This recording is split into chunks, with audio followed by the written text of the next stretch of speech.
Good morning, and welcome to the Successful Business and Practice of Law.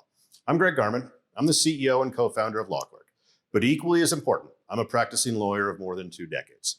I spent a big piece of my professional life as the managing partner of a regional law firm, and ultimately, disenchanted with that business model, built a boutique law firm with my LAWCLERK co-founders. For us, smaller was a better business model, more profitable, and also led to a better quality of life.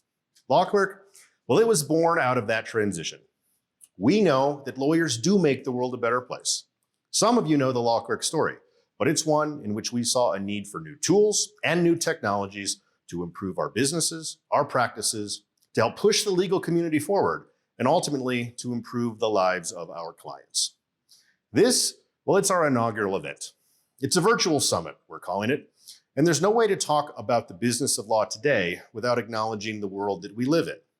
The legal industry, it was evolving before COVID, but the changes, they've come at an accelerated pace and in dramatic fashion. Remote practices, virtual associates, Zoom depositions and court appearances, clients who no longer want to meet with us in person. It puts an emphasis back on what is our business model, how do we grow, and how do we differentiate ourselves from the competition? And we think that this is a conversation that's often missing from the world. Conferences, they tend to fall into 3 categories. State bar conventions, a little bit of everything for everybody. Conferences that highlight technology. These are some of my favorite, but there isn't a lot of discussion about how that technology will impact our business model in the near term. And finally, practice area specific conferences. Well, these are the foundations to everything that we do, but it's almost the cost of admission. Our conference, it's organized a little different. We didn't give our speakers a fixed hour to talk. Our experience is that format leads to panelists who extend 20 minutes of material to fill a 60-minute gap. Instead, we asked our speakers to convey their ideas in TED Talk formats. With limited exception, we asked our speakers to present alone because our experience is that large panels lead to unprepared speakers who tend to wing it. In the 2 presentations that are interview or moderated sessions, that's because that format best suited the material. And our speakers, wow, I couldn't be more proud of the panel the team put together. We have some of the best and brightest who are speaking on 3 subjects: what the business of law will look like in the coming weeks, months, and years; really interesting lawyers who've developed interesting business models we can all learn from; and marketing experts who can teach us how to separate ourselves from the competition.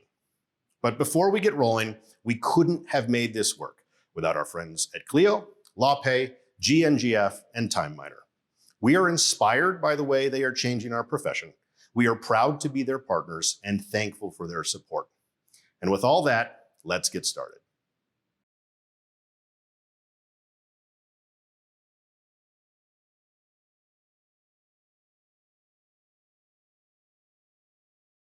Well, our first guest today is Ralph Baxter. And for those of you who don't know Ralph, well, he is a really big deal. In my opinion, he's done more to advance the business of law than almost anyone else I can think of in the last 25 years. For more than 2 decades, Ralph was the chairman of ORIC. He made that firm into the global powerhouse that it is, but Ralph did a whole lot more. While others were exploring outsourcing to countries like India, Ralph was looking at insourcing to Wheeling, West Virginia, and ultimately built ORIC's Global Operations Center there. He pioneered and expanded the use of technology, predominantly in larger firms. He explored business models that others hadn't. When I was the managing partner of a regional firm, Ralph was the guy we all looked to see what he was doing, to emulate that. The American Lawyer named Ralph one of the top 50 legal innovators of the last 50 years. The National Law Journal named Ralph one of the 100 most influential lawyers. Law 360 named Ralph the most innovative managing partner. Since leaving ORIC, he has focused on modernizing legal services and the business of law. He's got a great blog that you can find on his website, ralphbaxter.com. He's now the co-host of Law Technology Now on the Legal Talk Network. But most importantly, Ralph, he's more than that. He lived and lives in a world of sharp elbows, and he has for decades. A world of litigators, a world of big law, But through all of that, he is the lawyer gentleman that I only thought could exist in the movies. And he is one of the people that I genuinely want to be more like in the world. Ralph, I hope I've embarrassed you just a little bit, but I'm really appreciative that you chose to join us here today and this morning. Well, you did embarrass me, and that I don't think I've ever had an introduction quite like that. But I am delighted to be with you, Greg. I'm delighted to talk with you about where we are in the world of legal services and where we might be going. So I thought a touchstone for our discussion today would be a recent blog article you wrote, which was titled "Law Firms Must Look Ahead to a Very Different New Normal." For honestly, my whole career, I've heard of these moments in which we thought, this is the moment it's going to change. This is the moment it's going to modernize. What makes you think this time is different? Well, one of the defining characteristics of this time is how interesting it is. And I find myself saying as often as anything, we shall see, not because we don't have any ideas, but because the future isn't knowable. You have plenty of reason, and everybody has plenty of reason to think that we, once again, will go back to pretty much business as usual. That's been the historical pattern. And although we've made progress during the 40 years that I've been a lawyer, 45 years, we've made progress. I mean, if you compare, for example, where we are today to 45 years ago, we do things very differently, but it's painfully slow and much slower than the rest of the world, certainly the rest of the high-end businesses or the most successful businesses. The reason I am optimistic that this time will be different is a number of factors are coming together simultaneously. One of them is something that pre-existed the pandemic. It's really important to recognize not only was there an imperative for change, the marketplace for legal services at the high end, the highest stakes end, the people who spend the most money on legal services, they and have buying power, they were not happy. And that's why they're building out these great big law departments. The fastest growing segment of the business of law is the in-house law departments, but they're not satisfied.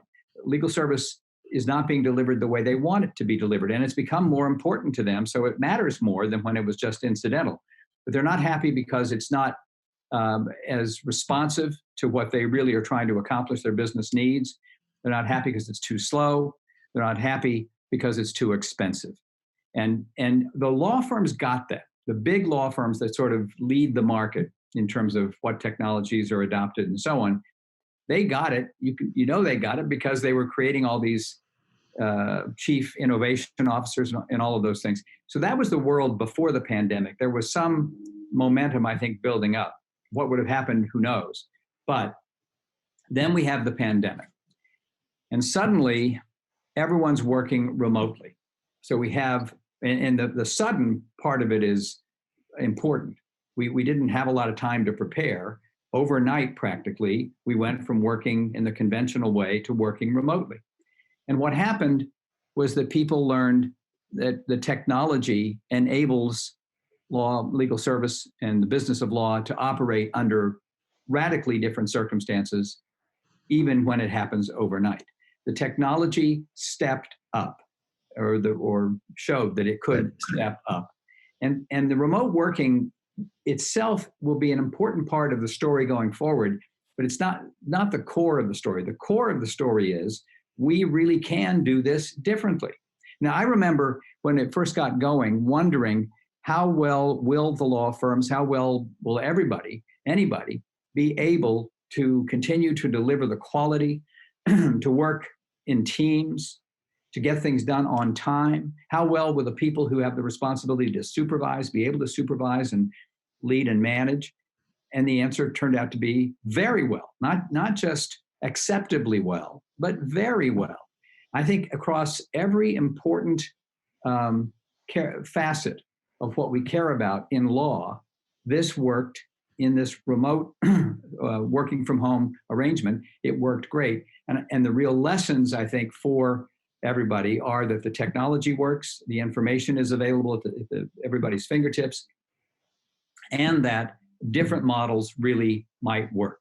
And I think there's a psychological shift that has occurred by virtue of this pandemic. And then on top of all of that, as we go back to what becomes the normal going forward, whatever that looks like, the clients are under more pressure. They were under pressure to begin with. They thought it was costing them too much and was taking too long beforehand. And now most of them have been challenged during the pandemic. They will continue to operate under economic pressure. And so they're going to be more demanding of their outside counsel. And then finally, the alternative legal service providers are hitting their stride. And they're better funded. They've got more time, more proofs of concept under their belts. The big four are making a big push. And so I think all of those things will come together to create a circumstance in which, if you are not clever, if you are not making steps to modernize and improve the way you deliver legal service, you're going to lose market. And therefore, there's going to be more incentive for the law firms, the leading law firms, to change, and more, and the market's going to speak more. We're going to find out, but I think that's going to happen. And I think it's because all of those things will come together. And then there's this one other thing. We are entering a moment of reset. We went from business as usual, business as the then usual, to this remote, and we couldn't go back in the office. We were required to socially distance and so on. But now we're going to go back. And I think psychologically, everyone will be thinking, well, how do we do this? They have to think about, how do we do it in terms of personal safety and the continuing risk of contagion, and you know, all of the things that they have to think about. And I think that will foster an outlook about how firms elect to go forward that is more open to different ideas than might otherwise have been the case. Well, you said so much there to follow up on, but I want to start with my experience, which is, my experience putting my law firm hat on. We have been more productive. We've been more communicative. And I will tell you that I actually believe our culture has somehow managed to improve over the last 8, 10, however many weeks it's been. And we're operating better. And one of the things that's interesting is that I don't know when or even how, or candidly, even if we ever go back the way we did before.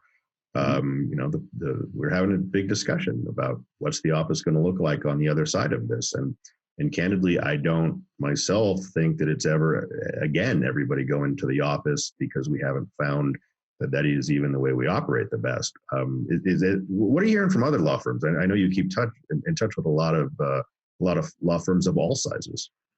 Right, I'm hearing much the same, and important to this whole story, I would not have predicted that people like you would say what you just said. But knowing what I know, I'm not surprised you said that. And then knowing you, I'm not surprised you said that besides. but knowing what others are saying, I'm not surprised.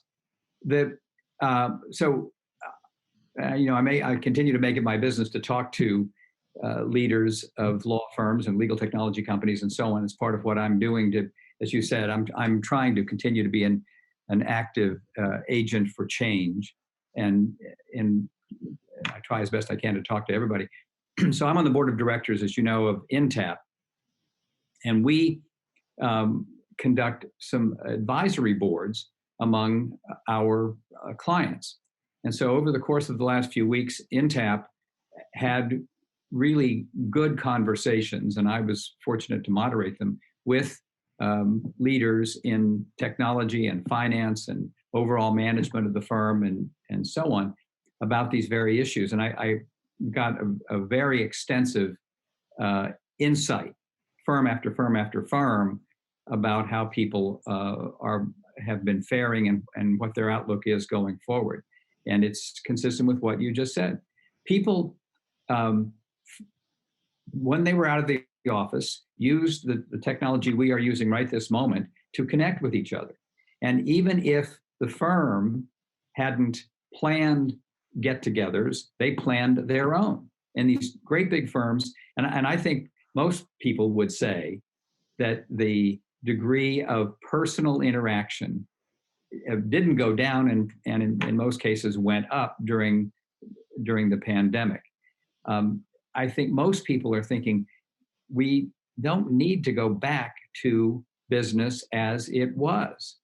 So for example, do we need, and this is one of the most important questions, I think, do we need to have a business model in which we expect all of our lawyers to arrive at the building at a given hour on Monday morning and be there the full business day for at least 5 days a week? And that's how it has been. The sort of protocol in almost every law firm, there are business hours and all the lawyers show up and they're there for them unless they need to be somewhere else. I think we just learned that's not necessary to do what we do. And of course, it's really not desirable to put somebody through, for example, a commute, depending on where you're located. If this involves half an hour more to get from home to the office, that's time lost. And in the period we're about to enter, it's time risking contagion if you're on public transportation. Do we need to do that? And the answer is no, we don't need to do that. And does the newest generation, the generation of lawyers that are just entering the practice, I have a daughter who is in exactly that situation.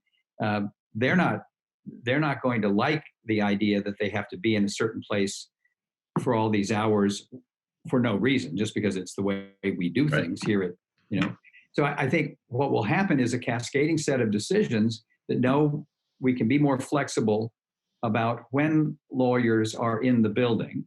We can be more flexible about when the lawyers do the work and where they do the work. And as you become more flexible, then you realize we don't need that much space. We don't need to have dedicated offices for every single lawyer all year long. And there'll just be a series of steps, I think, that will emanate from a greater flexibility that will, and I think all of these things can lead to a productive outcome that is really better for everybody. That what we just talked about will reduce the cost. The operating cost of a law firm will go down if it spends less on real estate. So just a simple, take one fact, which is the second highest cost a law firm encounters. And then, so your cost goes down. Well, then you could deliver the service at a lower price and still make more money. Right. Well, now we're onto something, and you can proceed further. Well, that's the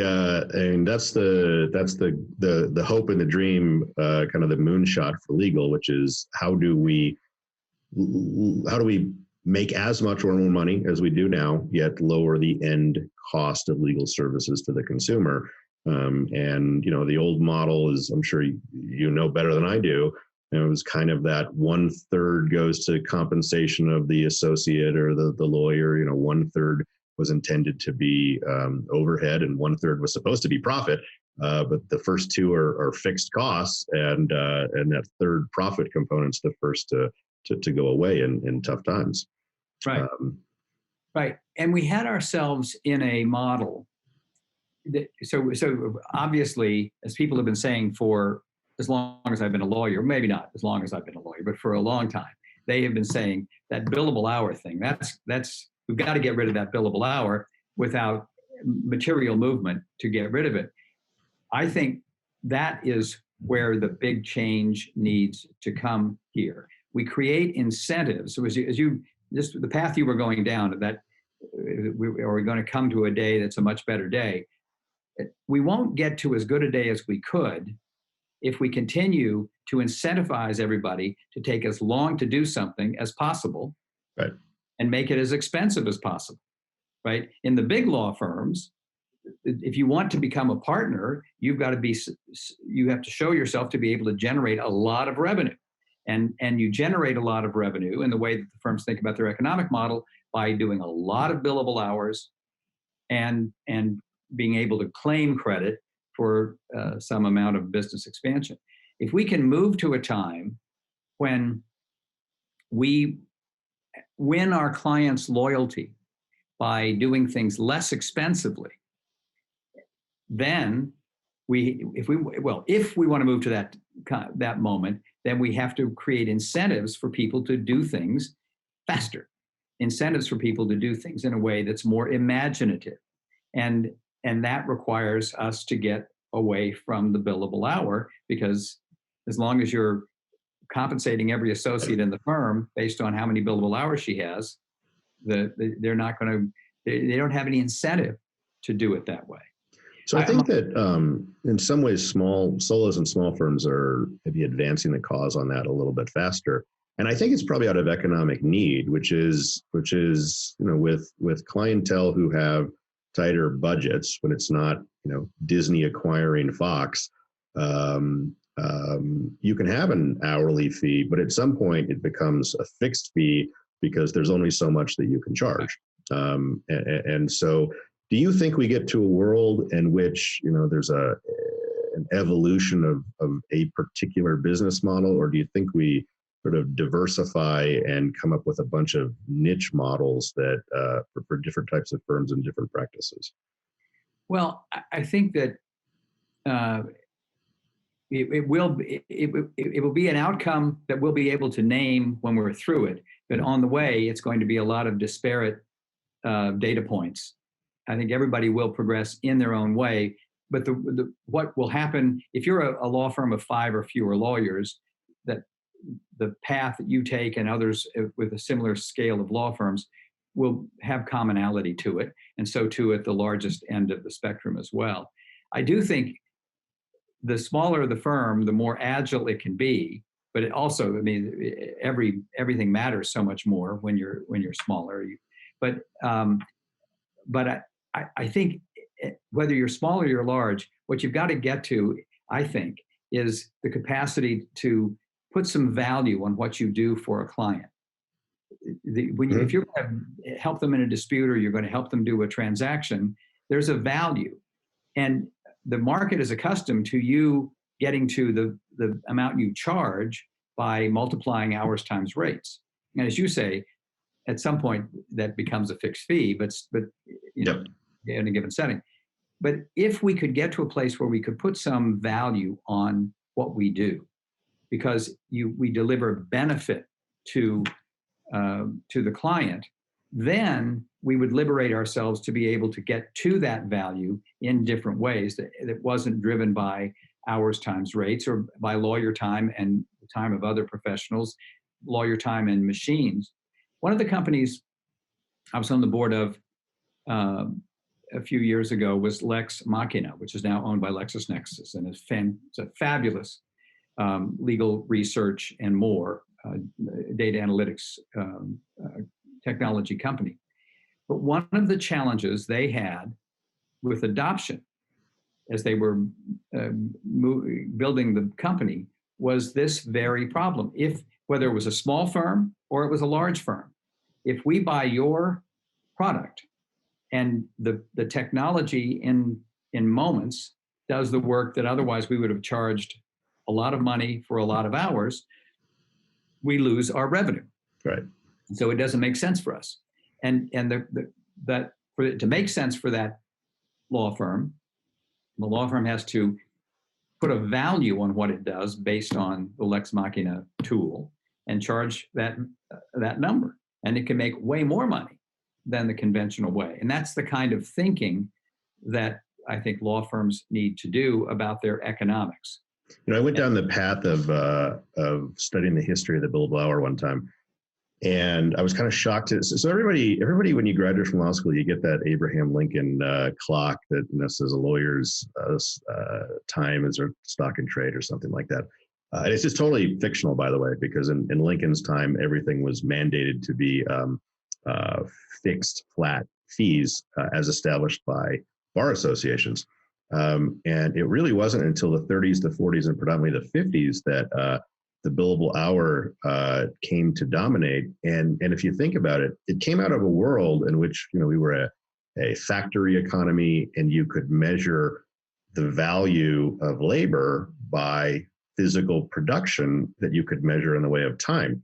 And so I think we did the best we could in the time for trying to use the billable hour as a proxy for value.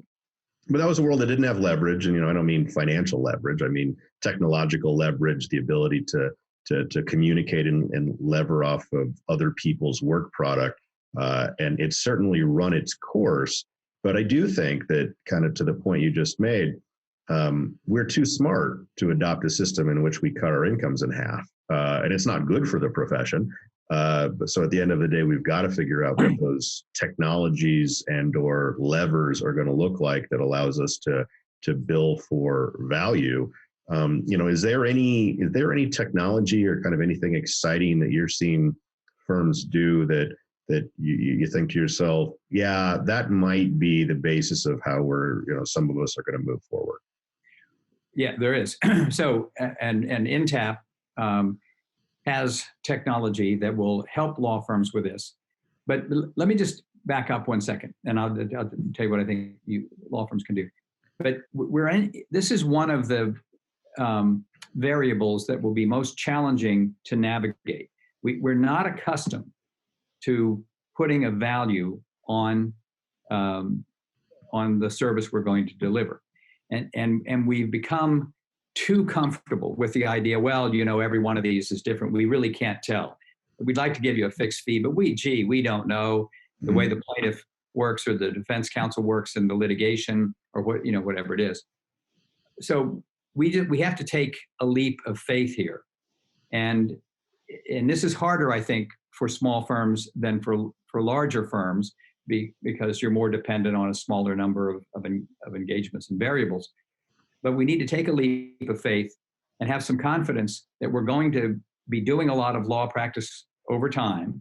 And once we start going to what ultimately will, one way or another, look like a fixed fee, once we start going to that, sometimes our profit margin will be smaller, and sometimes it will be larger. Sometimes it will be non-existent. Sometimes it will make a killing. But we're banking on doing this for the long term. Almost every business in the world sells what it does for a price. It doesn't say, well, I don't know. How much is that car? I'm mine. No. Right. You find your way, but and the more units you sell, anyway, there's a lot of variables. So I think the foundation that one can use is, what have we been charging for this kind of service? And you just take stock of your own internal records, your own internal experience. What have you charged? And just, when you're editing a brief, that every time you edit it, you can make it better, and you can make it shorter, or you can make it longer, but you can make it shorter, which is desirable, and you can make it better. But at some point, it's good enough, right? So too, once you know that over the years you've charged a certain amount, if you make it your business to lower your cost, but now if you study what you've done and what worked and what didn't and what was excess and what was not, you could drive your cost down for the next one. And you could take your price and make it lower, and because you made your cost lower, then your price went lower, you could make more money. And I think that's the way for law firms to iterate. Take stock of how you've done it in the past, get yourself confident that you could offer to do it for a certain amount, and try that, and then make it your business over time to drive your costs down by being more creative about the way you go about serving the client, getting to that outcome. And again, smaller, I think here it doesn't matter whether you're small or large. You don't need to use lawyers for all of the work you do in law practice, no matter how large or how small. I was motivated to be a lawyer by watching a television program called Perry Mason on television. Perry Mason, I can now report to you, debuted in 1957 when I was 11 years old. And Perry Mason it was just so compelling. But he ran his law practice with 3 people, and he was the only one that was a lawyer. He had a private investigator that got the facts together, Della Street, his assistant, who seemed to do everything, and Perry Mason. I think that's not just fiction. I think we can have legal service businesses, law firms, otherwise, in which the workforce, the human workforce, is way more diverse than just people who went to law school and have licenses to practice law. Yeah. But there, and of course, we can use technology more, and we can use third parties more. There's so many resources at our disposal to make the way we do this more efficient. But we have to take a leap and decide that we're going to do this in a way that's more cost effective. I'll share with you a story. I was chatting one time with a lawyer who'd been a partner in one of the largest, most prestigious firms in the world, and then he went in-house at General Electric. And we were talking about these subjects, and he said, well, it didn't seem to resonate with him. I was saying something like this to him. Oh, it doesn't seem to resonate with him. And then over dinner, he said, I've been thinking about this.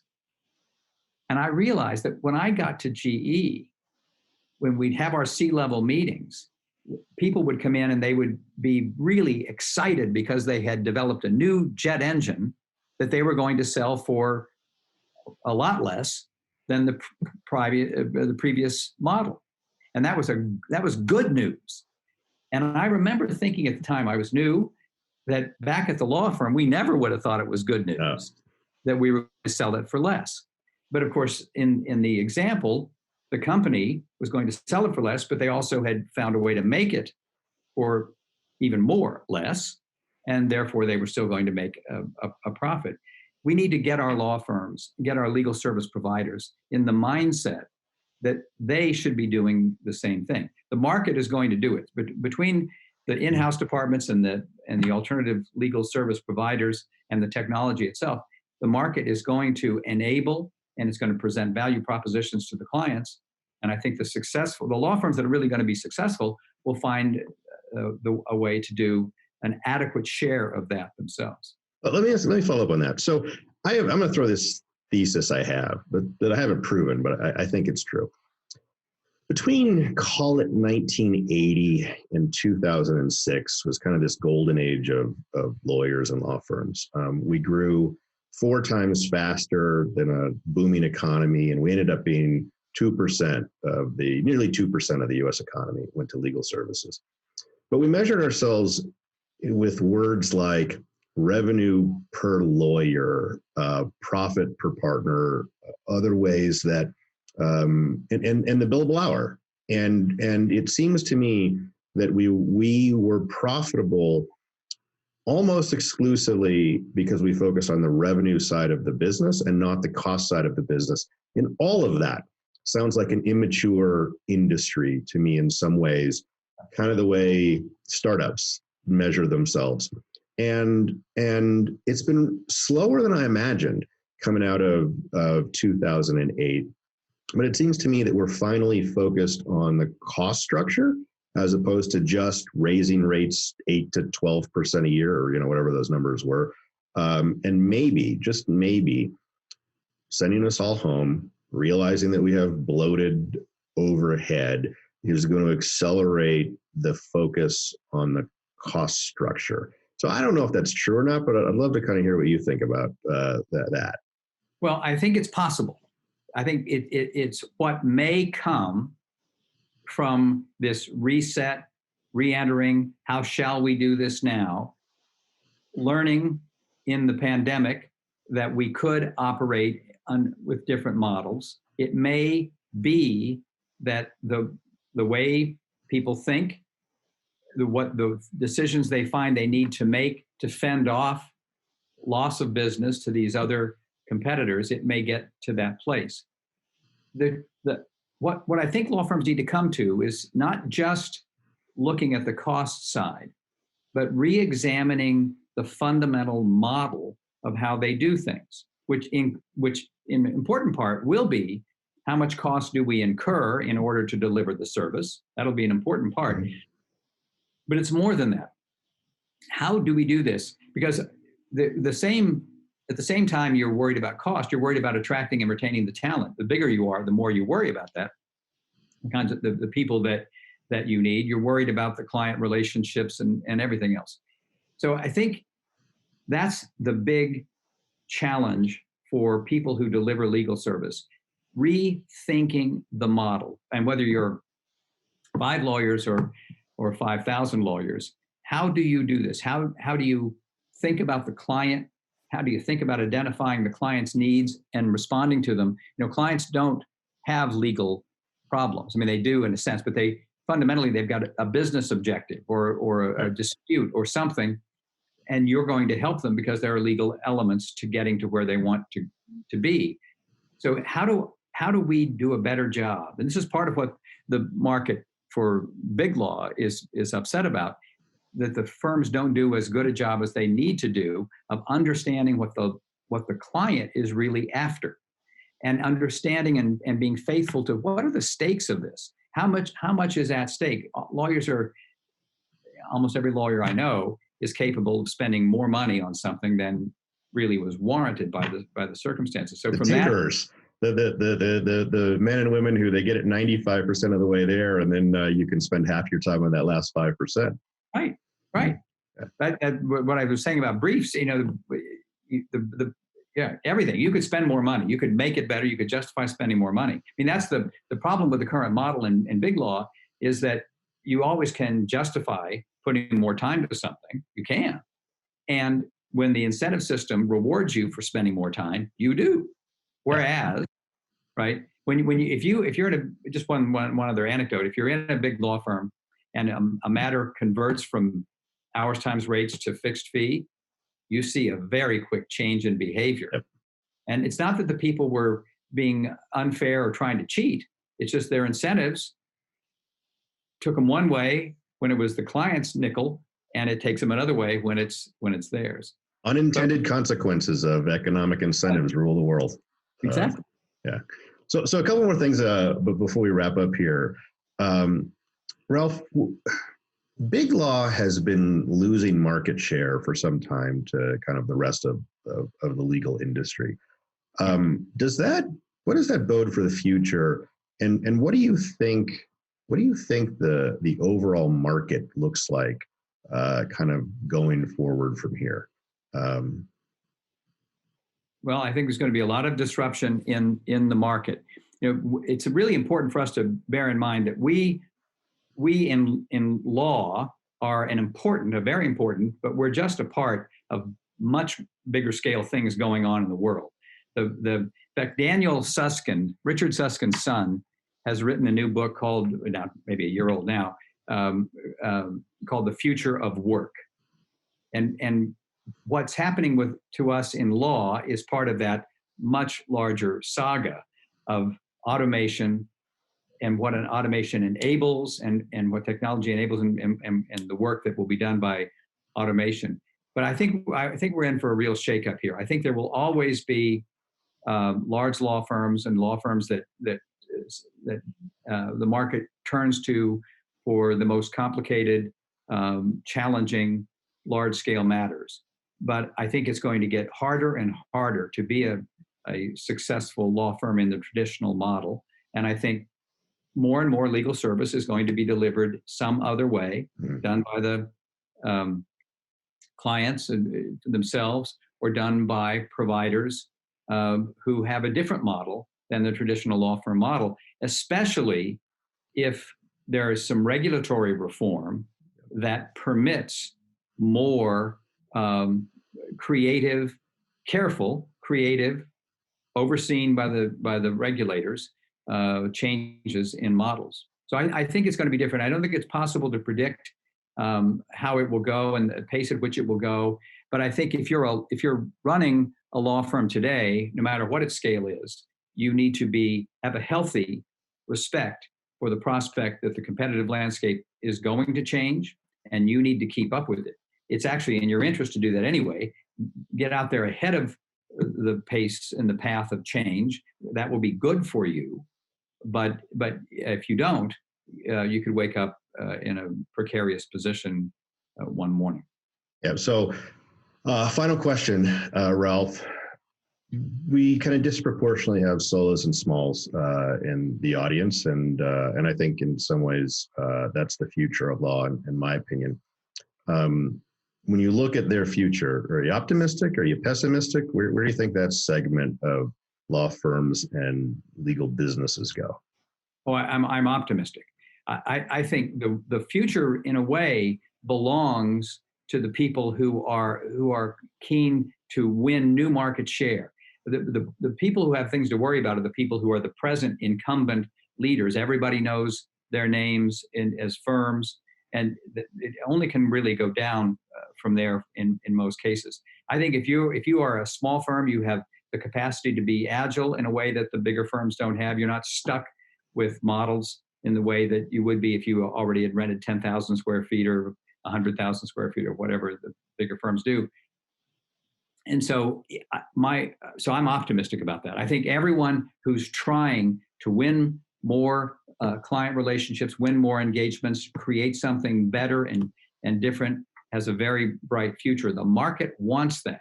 The challenge is, of course, getting known, getting the world to see you for who you are and know what you offer, and winning the confidence of the market. But I'm optimistic. I think the dangerous place to be is when you've got commitments to huge numbers of people and real estate in a world that's changing the way that it is. Well, Ralph, I can't thank you enough for joining us today to give us some of your insights. I'm confident you and I are going to have this conversation again in other ways. But on behalf of all of us at LawCLERK and everybody in the audience today, thanks so much for joining us, and we appreciate it. Well, thank you very much for having me. I always enjoy talking with you, Greg, and I certainly have enjoyed this conversation. Hello, and thanks for joining us today. I'm Kristen Tyler, one of the co-founders of LawCLERK. I'm thrilled to introduce our next speaker because she's been a huge inspiration and motivation for me for years, my friend, Heather Hubbard. In a word, Heather is a powerhouse. She's a former big law attorney and practice group leader who has done a major pivot to found her own company, All Rise, which provides business strategy and consulting services for high-achieving professionals and entrepreneurs. If you haven't already discovered her weekly podcast, Hustle and Flow, you will definitely want to join the thousands of lawyers who already subscribe and add it to your regular playlist. You'll want to grab the nearest legal pad for Heather's session. She's going to walk you through her 5 steps to the art of the pivot. Thank you, Heather, for sharing your wisdom. And I have to say, you get some bonus points for wearing your LawCLERK Be the Shark t-shirt in your segment. Enjoy.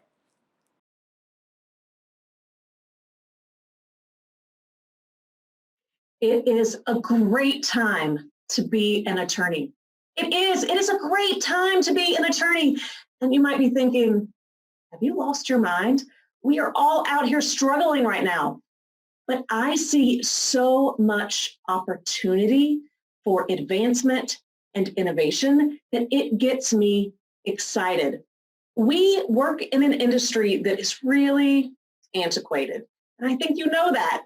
We're not that creative. We do things the same way over and over again because it's the way it's always been done. And what that means is we have really old models that do not work. Oftentimes when we talk about thinking outside the box, I like to tell people, well, the legal industry is a little bit different. They're a little bit special. Oftentimes when we think we're thinking outside the box, we're actually thinking outside the peanut. So if you can imagine a box, right, with all of those styrofoam peanuts inside it, we say we're thinking outside the box, but all we did was get outside of a single peanut. But here's what's happened with where we are in the world right now. That box of peanuts, it's completely been flipped over. There are peanuts flying in the sky, and there is no more, this is the way we've always done it. This is how we have to do it. We have a clean slate. We have an opportunity to finally have a voice, to finally show up and present things in creative ways such that people are going to be more likely to listen. We have an opportunity to serve our clients in a different way. We have an opportunity to market and sell to our clients in a different way. And we have an opportunity to create brand new offers and just get really, really innovative. And that excites me. Now, here's the good news for you. You are actually in the best position to do that. And here's why. You are doing this seminar with LawCLERK, and LawCLERK is innovative. I have been behind them from day one, partly because I know Kristen Tyler, who is one of the founders of LawCLERK, And she is absolutely amazing and innovative. In fact, I had her on episode 59 of the Hustle and Flow podcast, where we talked about disrupting the legal marketplace. So they know a thing or two about innovation and creativity and pivoting. And the fact that you know of LawClerk and you trust LawClerk, that tells me that you too are innovative. You at least have that spirit inside of you. So we just have to uncover it, because it is a great time to be an attorney if you have an entrepreneurial mindset. So if you're not feeling great right now as a lawyer, that means it is time to pivot. And even if things are going well, it doesn't hurt to actually explore pivoting, because it could be that you can find even better ways to do something right now. All right, so let's go through the 5 steps to really learning how to master the art of pivoting. Step number 1 is to set the scene and think like a creative. Think like a creative entrepreneur. Notice this is an art. It's not a science. That means we have to be creative, not logical. It means we have to be innovative and take risks as opposed to doing what feels really secure. It means we have to tap into the right side of our brains, not the left, which is not comfortable for most of us. That's not how we're trained. We are trained to look for what might go wrong. We are trained to look for all of the issues, right? We're always issue spotting, and we're trying to minimize risks. That's not going to help us when it comes to pivoting. The fastest way to kill a great idea is to pull out a legal pad and start taking notes. It will absolutely get you in your lawyer brain, and that's not going to help. So what you want to do is you actually want to create a mood. You want to create an environment that supports creative thinking. And this may sound silly, but I promise you it's going to make a world of difference in helping you get outside of your legal brain and into that creative right side of your brain. So get some colored paper out, get some colored Post-it notes, get some colored markers, whatever you need to do. Get a whiteboard, get white space, and really be in that creative place. That is step number 1. If you skip that step, I promise you your ideas are not going to be as strategic and creative as they might be otherwise. Okay, step number 2. You want to start at the top of the strategy pyramid. And you might be asking, well, what exactly is the strategy pyramid? Well, it's part of step 6 of my 7-step life and law blueprint. And I developed this back in 2015, but it is just as, if not more relevant today than ever. I just did an accelerator with my highest level mastermind, and we went through the blueprint, and they were like, oh my gosh, it is as if you wrote this for the time we are in. But here's the thing, the foundational principles, they are strong. They are always true, regardless of what's going on in the world. And step 6 is all about strategy. And the strategy pyramid states, you must always have a pyramid if you want to be strategic in getting where you want to go. So here's the deal. As you look at this, vision is at the very top. And from there, it goes vision, strategy, goals, projects, and tasks. Now, if you start at the bottom, if you are just working on tasks all the time, and what that means is you are doing all the things, maybe you are working all the time, or maybe you are doing a ton of business development, you're kind of throwing spaghetti at the wall and nothing's really paying off, you're going to plateau. So as you can see, that's not a pyramid, you plateau. Similarly, you might move up into projects or even up into goals or even have a concrete strategy, but you're still going to plateau. Now, I don't have time to go into all of this in a ton of detail, but if you want a copy of the entire blueprint, all 7 steps, you can grab a free copy at heatherjoyhubbard.com/blueprint. But here's the thing, you want to start at the top of the pyramid, and that means you start with vision. What do you want to achieve? Now, that may sound simple, but a lot of people forget that step, especially in a time like this when we feel as though we have to take in anything that walks in the door, or that we just kind of have to throw spaghetti against the wall. This is not a time to really get honed in or narrow on something. But that's actually the opposite is true. Vision is going to help you sell more, and it's going to help you stay in a better place throughout this entire process, however long this might last. It's also going to potentially help you find a solution that you find is better than what you were doing before. So as it relates to pivoting, I want to get super practical. There are 3 questions that you can ask yourself within this strategy pyramid. And the first one is, what is my problem and what is my client's problem? So if your problem is there aren't as many clients hiring you, or your problem is the courts are closed, whatever it is, right? What is your problem that's keeping you from having what you want right now? And then what is your client's problem? Either in terms of hiring you, in knowing about you, in knowing about your services, or just what is their problem in general, as in why would they be hiring you in the first place? Okay, so just what is your problem and what is their problem? Now, I want you to flip it, right? It's the same coin, but it's different sides. That side of the coin is that lawyer brain that we were talking about back in step 1. So you want to flip the script, and instead of looking at the problem, although that's often where we start, so go ahead and start there. I then want you to flip it and say, what do I want? What do I want? So as opposed to trying to solve the problem, you flip it and instead say, well, what is it that I want? Maybe it's I want more revenue, or I want to be able to file more cases. Whatever it is for you, what do you want? And what does your client want? What do they want? That's going to help you think in a more creative place. And then the third question that you ask, and this is where it's going to move you into strategy. So the vision really is, what do you want? And then you move to strategy. And strategy is, what are the different ways in which I can get what I want? What are the different ways in which I can get my clients what they want? Now, that may sound simple, but this really does work. This is how you develop a strong, creative strategy. Which leads me to step number 3, which is give your lawyer brain a job. Because you might already be thinking, well, this sounds pretty simplistic.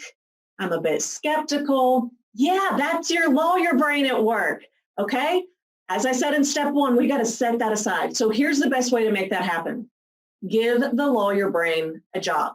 So now I actually do want you to get back out that legal pad, and I do want you to issue spot. And here's what you are going to be looking out for. Every single time you have the thought or you say, I can't do that. That won't work. That would never fly. I shouldn't do that. That would be inappropriate. That would be too hard. I don't want to do that. Anything that is negative, that is skeptical, that is judgmental, that is your lawyer brain at work. And that is awesome. Start issue spotting it. And every time you have one of those thoughts, write it down on your legal pad. Now, again, this is one of those things that's going to sound a little bit weird, but when you actually write something down, when you put pen to paper, it lets your brain actually take a break. Right? So if you don't actually give your lawyer brain a job, it is going to constantly be arguing and telling you why the creative side of the brain is doing it all wrong. So give it a job. Let it write down those thoughts on the legal pad. But here's the key. I want you to social distance. I want you to keep this legal pad at least 6 feet away from your Post-it notes and your whiteboard and the creative thinking that you're doing. Don't put them together. Keep them apart. Which leads me to step number 4, which is brainstorm like an entrepreneur. We can look to Sarah Blakely, the CEO, the founder of Spanx, as a great example. Now, if you're not familiar with Sarah, she is one of the first self-made female billionaires in the United States. Fun fact, her father was an attorney. And in fact, she wanted to grow up and be an attorney. She took the LSAT, and as she says, she bombed. And so she did not get into law school. and was selling fax machines instead. And so she was going out one night when she noticed that she had on white pants that you could kind of see through. She was wanting to have the silhouette of what you would get if you were wearing like shape pantyhose. For you men listening, we wear pantyhose that kind of suck things in. It makes us look and feel better. But she couldn't do that because she was wearing these crop pants and she had on these strappy heels and people would be able to see. So she was like, what should I do? And so she literally took scissors out and she cut the pantyhose, and so she wore them. But there were lines and she was like, this is actually something that people should fix. So she went about doing that. She started doing research and she started going to manufacturers to see if they could actually develop her prototype. And so she started asking them questions. And one thing that she found out was that all of the pantyhose manufacturers and the bra manufacturers, the undergarment manufacturers, they were all men. Men were designing and manufacturing these products. And so Sarah would walk in and say, well, why do you do that? Or why do you use that? Or how do you test it that way? And she was just being curious, asking genuine questions. And their answer was often, well, this is the way it's always been done, which kind of sounds like the legal industry, right?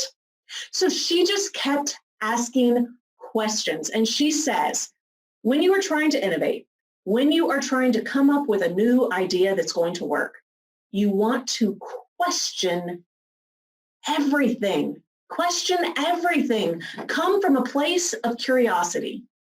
Curiosity is the path to creativity. So get out those Post-it notes and start brainstorming all of the different ideas as to how might this work? How might this work? If I want to achieve this, if this is what I want that would make me happy, if this is what my clients want, and again, we're still talking about the flip side of the problem. Your lawyer brain might be back to, what are we talking about? You've got your problem related to business development, revenue, serving your clients being able to hire you as well. And then we're looking at, well, what is it that we really want? And we're brainstorming all of the possible solutions. And the way that you brainstorm is to not think with that lawyer brain. It's to think like Sarah and other inventors and entrepreneurs who are just curious and they question and they say, well, what if we did this? What would happen if we tried this? What would be a solution? So many times lawyers will tell me things like, well, I can't do that, or that's not the way the courts work. Here's the deal. Someone has to come up with a solution. Might as well be you. So whatever you're faced with, I want you to brainstorm without any restrictions whatsoever. And I want you to keep drilling down.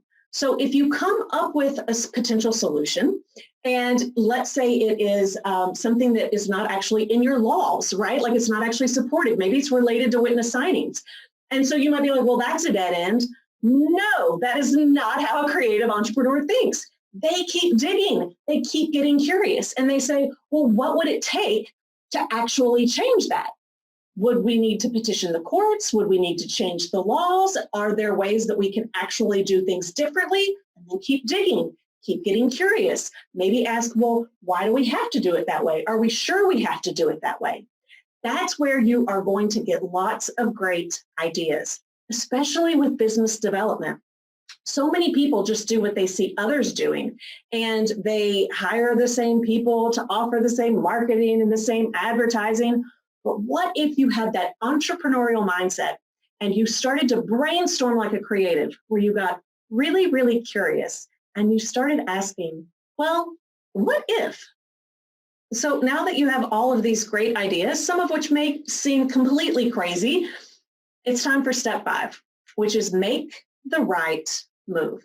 Now, we're not trying to be perfectionists here, right? So keep that lawyer brain over there, social distancing with the legal pad. But you do want to be smart about the moves that you make. So the key to making the right move, to making the smart move, is to be grounded but nimble. That really is the key to pivoting, being grounded but nimble. If you are only grounded, then you are going to freeze. You are going to wait to see what happens. You are going to hide. You are going to be risk averse, and you are going to be left behind. Do not make that mistake. Now, the opposite is also true, and that is when you are really nimble, right? Sometimes that means you are panicking and you are being reactive and you are just throwing things out like a crazy person. You too are going to get left behind, but in a different way. You are going to completely burn yourself out. You are going to be exhausted, and you're probably not going to get great results. Not to mention, you are a lawyer that someone looks to for expertise and for guidance. If they see you completely freaking out, if they see you not having it together, and I don't mean you have to be, you don't have to have it all together all the time, but if you are being super panicky and reactive, people will see that and you are going to lose business in the long run. So what you want to do, you don't want to freeze, you don't want to be in flight mode. Instead, you want to be grounded but nimble. You want to pause, you want to create a little bit of space to make sure that you are looking at things from a rational perspective. You want to take calculated risks. You do have to take risks. Pivoting, the smartest pivoting, requires risks, but just know it is a calculated risk. So what we want to do is we want to take that brilliant lawyer brain of yours, and we want to take the entrepreneurial brain of yours, because you do have it, or you would not be watching this video, and we want to marry the two. And this is the best opportunity and the best time for you to pivot in a way that is going to be great for you, great for your clients, and you might just be seen as a trailblazer in the legal industry. So there you have it. Those are the 5 steps to mastering the art of the pivot. You've got this. It is a great time to be a lawyer if you have an entrepreneurial mindset. You've totally got this. Go innovate, go create, go pivot, take action, even if it feels uncomfortable. And don't forget to be the shark.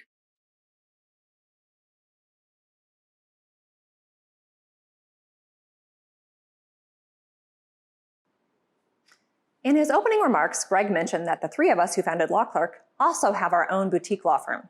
From day one, we have managed our firm with Clio's cloud-based practice management system, and it has been integral to the success of our firm. I'm so pleased that Clio helped sponsor this event, and I wanted to note that LawClerk has a really cool integration with Clio that streamlines sharing deadlines, tasks, documents, and timekeeping. You can learn more about that integration on our blog or on our YouTube channel. Thank you, Clio, for sponsoring this virtual summit. And now let's learn a bit more about how Clio can benefit your practice. By the time someone gets to my office, they're experiencing one of the worst things they've ever gone through in their entire lives. And then the ensuing lawsuit oftentimes makes it worse. So I love it when we finally do come to a resolution and the client says to me, "I will never forget you. You got me past this hump that I couldn't do on my own." It's not just a lawsuit, it's solving a problem that's holding someone back from their dreams. I'm Katie Young. I'm a founding partner of Ad Astra Law Group here in San Francisco, California, and we've been Clio users since 2014. Our law firm name Ad Astra is part of a larger Latin phrase, per aspera ad astra, which means through difficulties to the stars, which perfectly describes what we do for our clients. We counsel them through very difficult litigation situations to achieve great results. Clio is the one source of truth for us. All the accounting information goes in there, all the information about how the client wants to be billed, all the information about what we build the client. The benefit of being in an office used to be, I could walk down the hall to my office manager and say, "Hey, what happened with invoice number so-and-so? What does so-and-so have left in their trust account?" I don't need to do that anymore. I can just go onto Clio here. I know which buttons to push, and it spits out exactly the information that I needed. It doesn't require that all of us are in the office at the same time in order to have the mind meld. Clio is the mind meld for us. All the information's in there should you choose to seek it out. Clio is absolutely integral to our business. It is the nervous system that keeps us all connected to one another so we can keep working towards our mutual goal, which is to do good work for our clients and make a living out of it. The challenges that Ad Astra faces are the same challenges that any other law firm faces. We're trying to stay ahead of the curve. We're trying to stay up with technology. We're trying to stay true to our value proposition, and we're trying to outsmart the competition at every turn, which is why practice management software like Clio is absolutely necessary to what it is that we do here. Otherwise, we would have to be a big, old, slow law firm, and our clients aren't looking for that.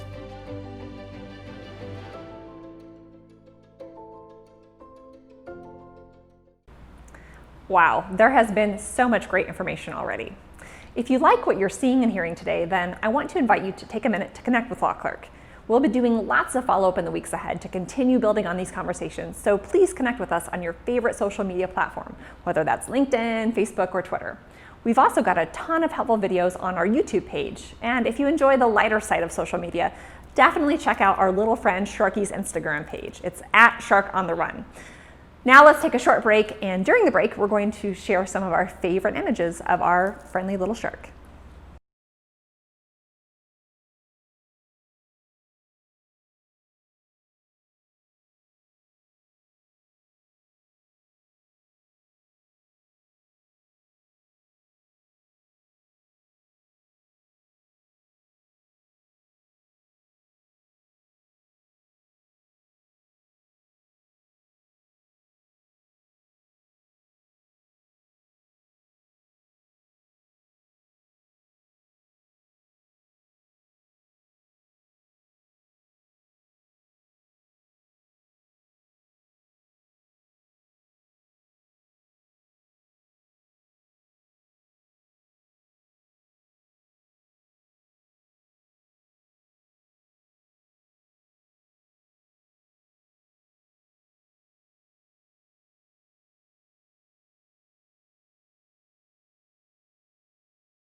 Welcome to our session on the future of law.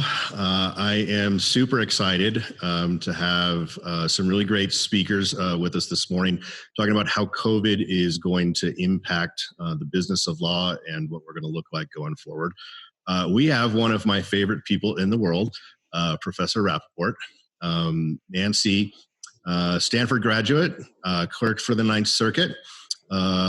Was in big law for a little while before joining the academic world. Professor, dean, provost. You played yourself in an Academy Award nominated film. Fee examiner, and if you needed more proof that I just love her, she has since the inception of our firm been the Garmin Turner Gordon Professor of Law at Boyd. Nancy, thanks so much for joining us today. Happy to be here.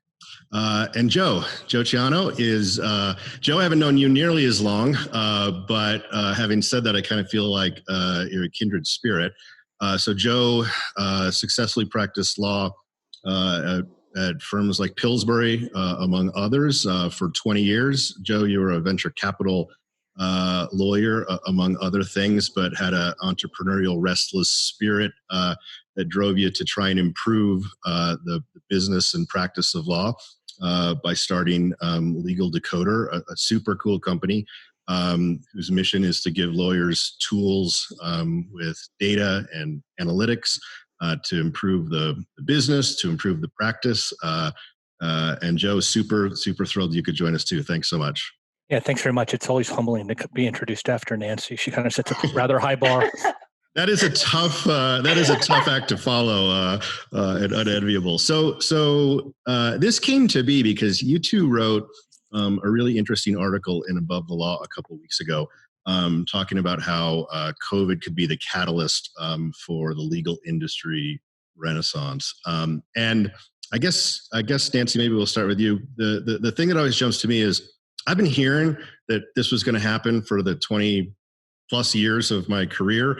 It kind of goes along with that those comments that people say the billable hour is dying and it never goes away. Why do you think this one's different, and where do you think the starting point of where we go from here is? Well, I hope it's different. I'm not positive it's different, but I hope it's different. And I think it's because COVID was such an enormous shock to the system that the ways that we have been doing things went away. We don't have offices right now. We don't have in-person hearings. We don't have in-person client meetings. And because COVID was the great disruptor, it's an opportunity for lawyers who are notoriously risk averse to think about doing things in a different way. So do you guys think it's different this time? Because I do. I do feel like it's the great reset, and it's allowing us to sort of push some of the unnecessary stuff out of our lives. But, I may have thought this before at one point or another. Well, I think a lot of people thought it before, Greg. The best comparison, I suppose, that one could make with COVID-19 would be the Great Recession and sort of all of the events leading up to the Great Recession. And it all largely, revolved around the financial industry. A lot of bad decisions, the subprime mortgages, predatory lending, crummy government regulation, a lot of securities fraud. In this case, it was just, as Nancy mentioned, it was just a complete and abrupt stoppage of everything happening in the world. And it's not like there was a slow unraveling of the economy. It was just a halting. And, to kind of pull out the playbook from 2008 to create, sort of the remedy or sort of the betterment going forward is really a challenge and probably a little bit misguided, as Nancy and I have talked about. So Nancy, you actually are kind of a noted expert on kind of law firm operations as kind of a big category. But what do you think? What do you think the first steps are in this evolution? Like, where do we go kind of in the near term? And I guess this is a multi-part question, but not only where do we go in the long term, where do you hope we go? What's the best outcome for us? Let me start with that because that's one of my all-time favorite questions.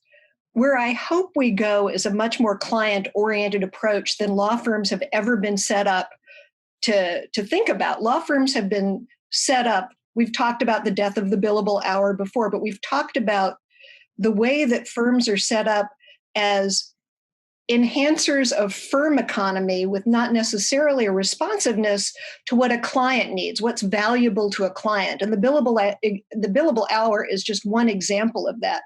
It measures some things, but what it never measures truly is how much a client benefits. So if we can do a reset right now and say, let's start over.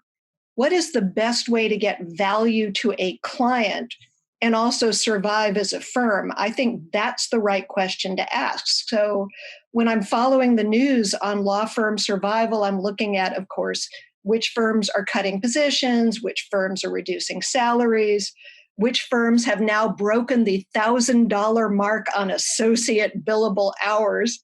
That was in Above the Law recently too. And I'm looking at this churn in our industry, and I'm thinking, there's going to be a great settling out of people who take advantage of this reset and people who keep thinking it's the same old, let's pull out the same old playbook, as Joe said, and hope that if we do things the same way, somehow this time will be different. That has never, ever worked. So here's my take on kind of law firm economics and kind of how the billable hour fits in that. Lawyers are really smart and we do good work for the world for the most part. And the billable hour was intended to be a proxy for value, particularly kind of the world it came out of, which was a world that didn't have leverage. And I don't mean like economic leverage. I mean, leverage of technology and all sorts. And I don't think it any longer is a very good proxy for value to the client. But, and this is the big but, we're not stupid.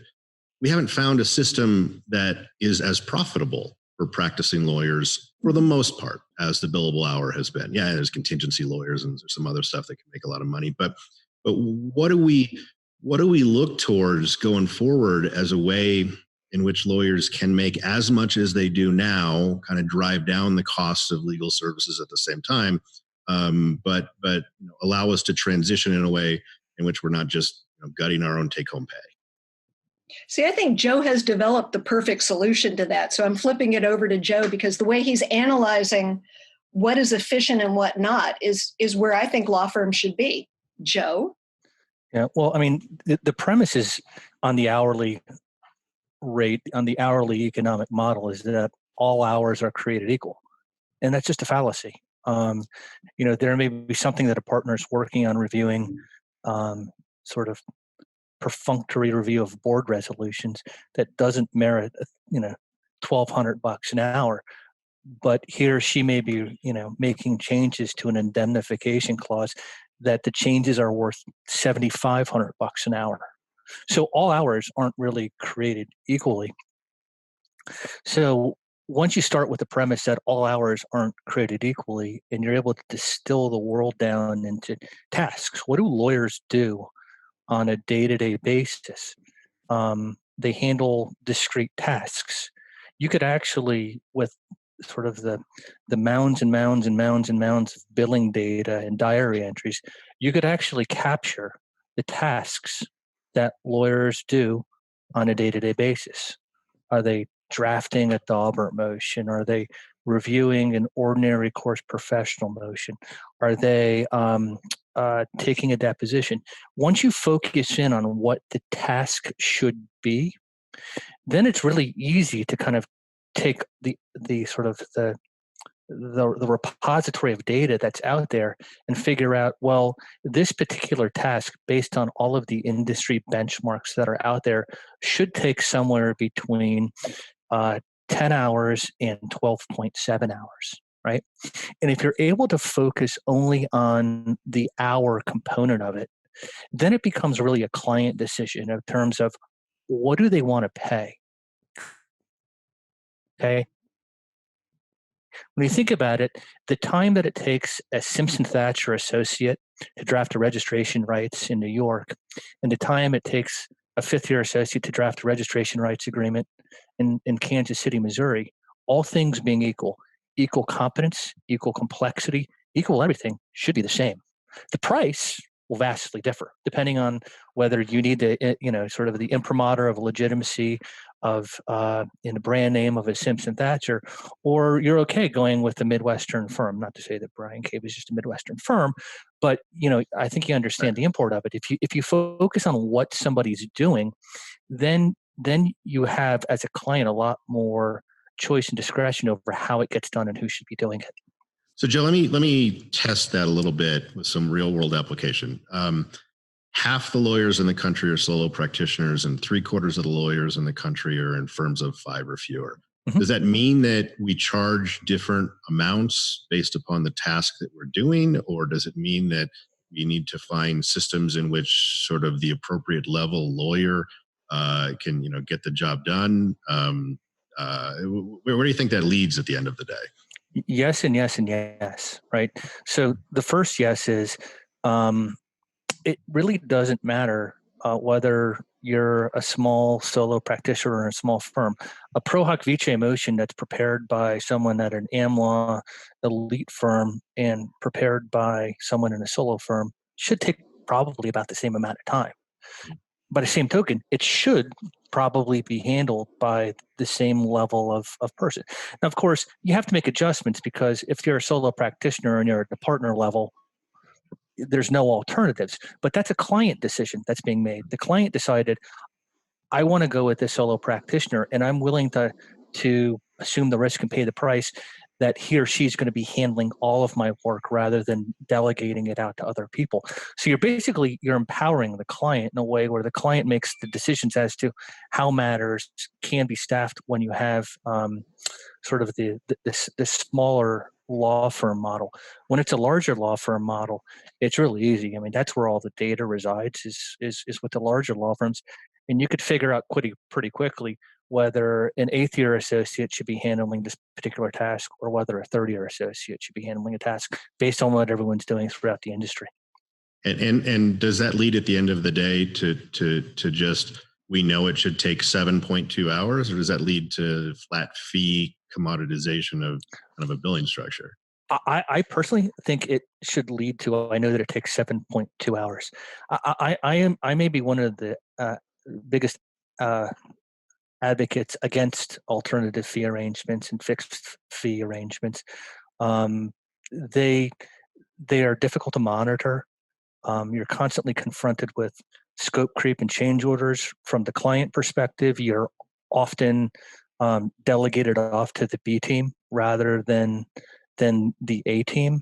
And people talk about success fee-based arrangements, right? So I came from a large law firm environment, right? So if I were to enter into an alternative fee arrangement and it was a success, well, success has, in that case, probably 300 fathers and mothers to it, right? Everyone shares into the success of the fixed fee arrangement. If it didn't work out, guess who gets whacked? Yours truly, one person. So there's sort of an inequity with fixed fee arrangements and the economic motivations when you're looking at things from sort of the large law firm partner perspective. Huh.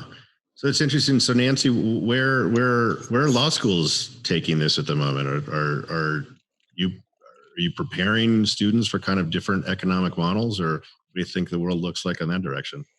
Well, I wish we were doing a better job of it. We really send law students out into the world in one of two groups. We either send them out with some understanding of how to work with a client if they've had a clinic experience, or we send them out the way I got sent out, knowing absolutely nothing about the practice of law. I had a really nice degree and no ability to use it until someone else taught me how to be a lawyer.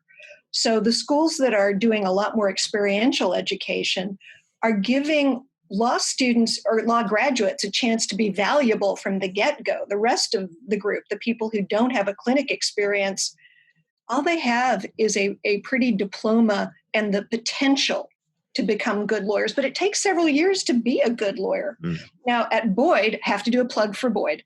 We are trying a lot with one of our faculty members, Joe Regalia, is trying a lot to help people understand the new technology that lawyers can use to be more efficient and to be more productive. And he's come up with this boot camp for law students to hit the ground running in a way that most law students don't get a chance to do.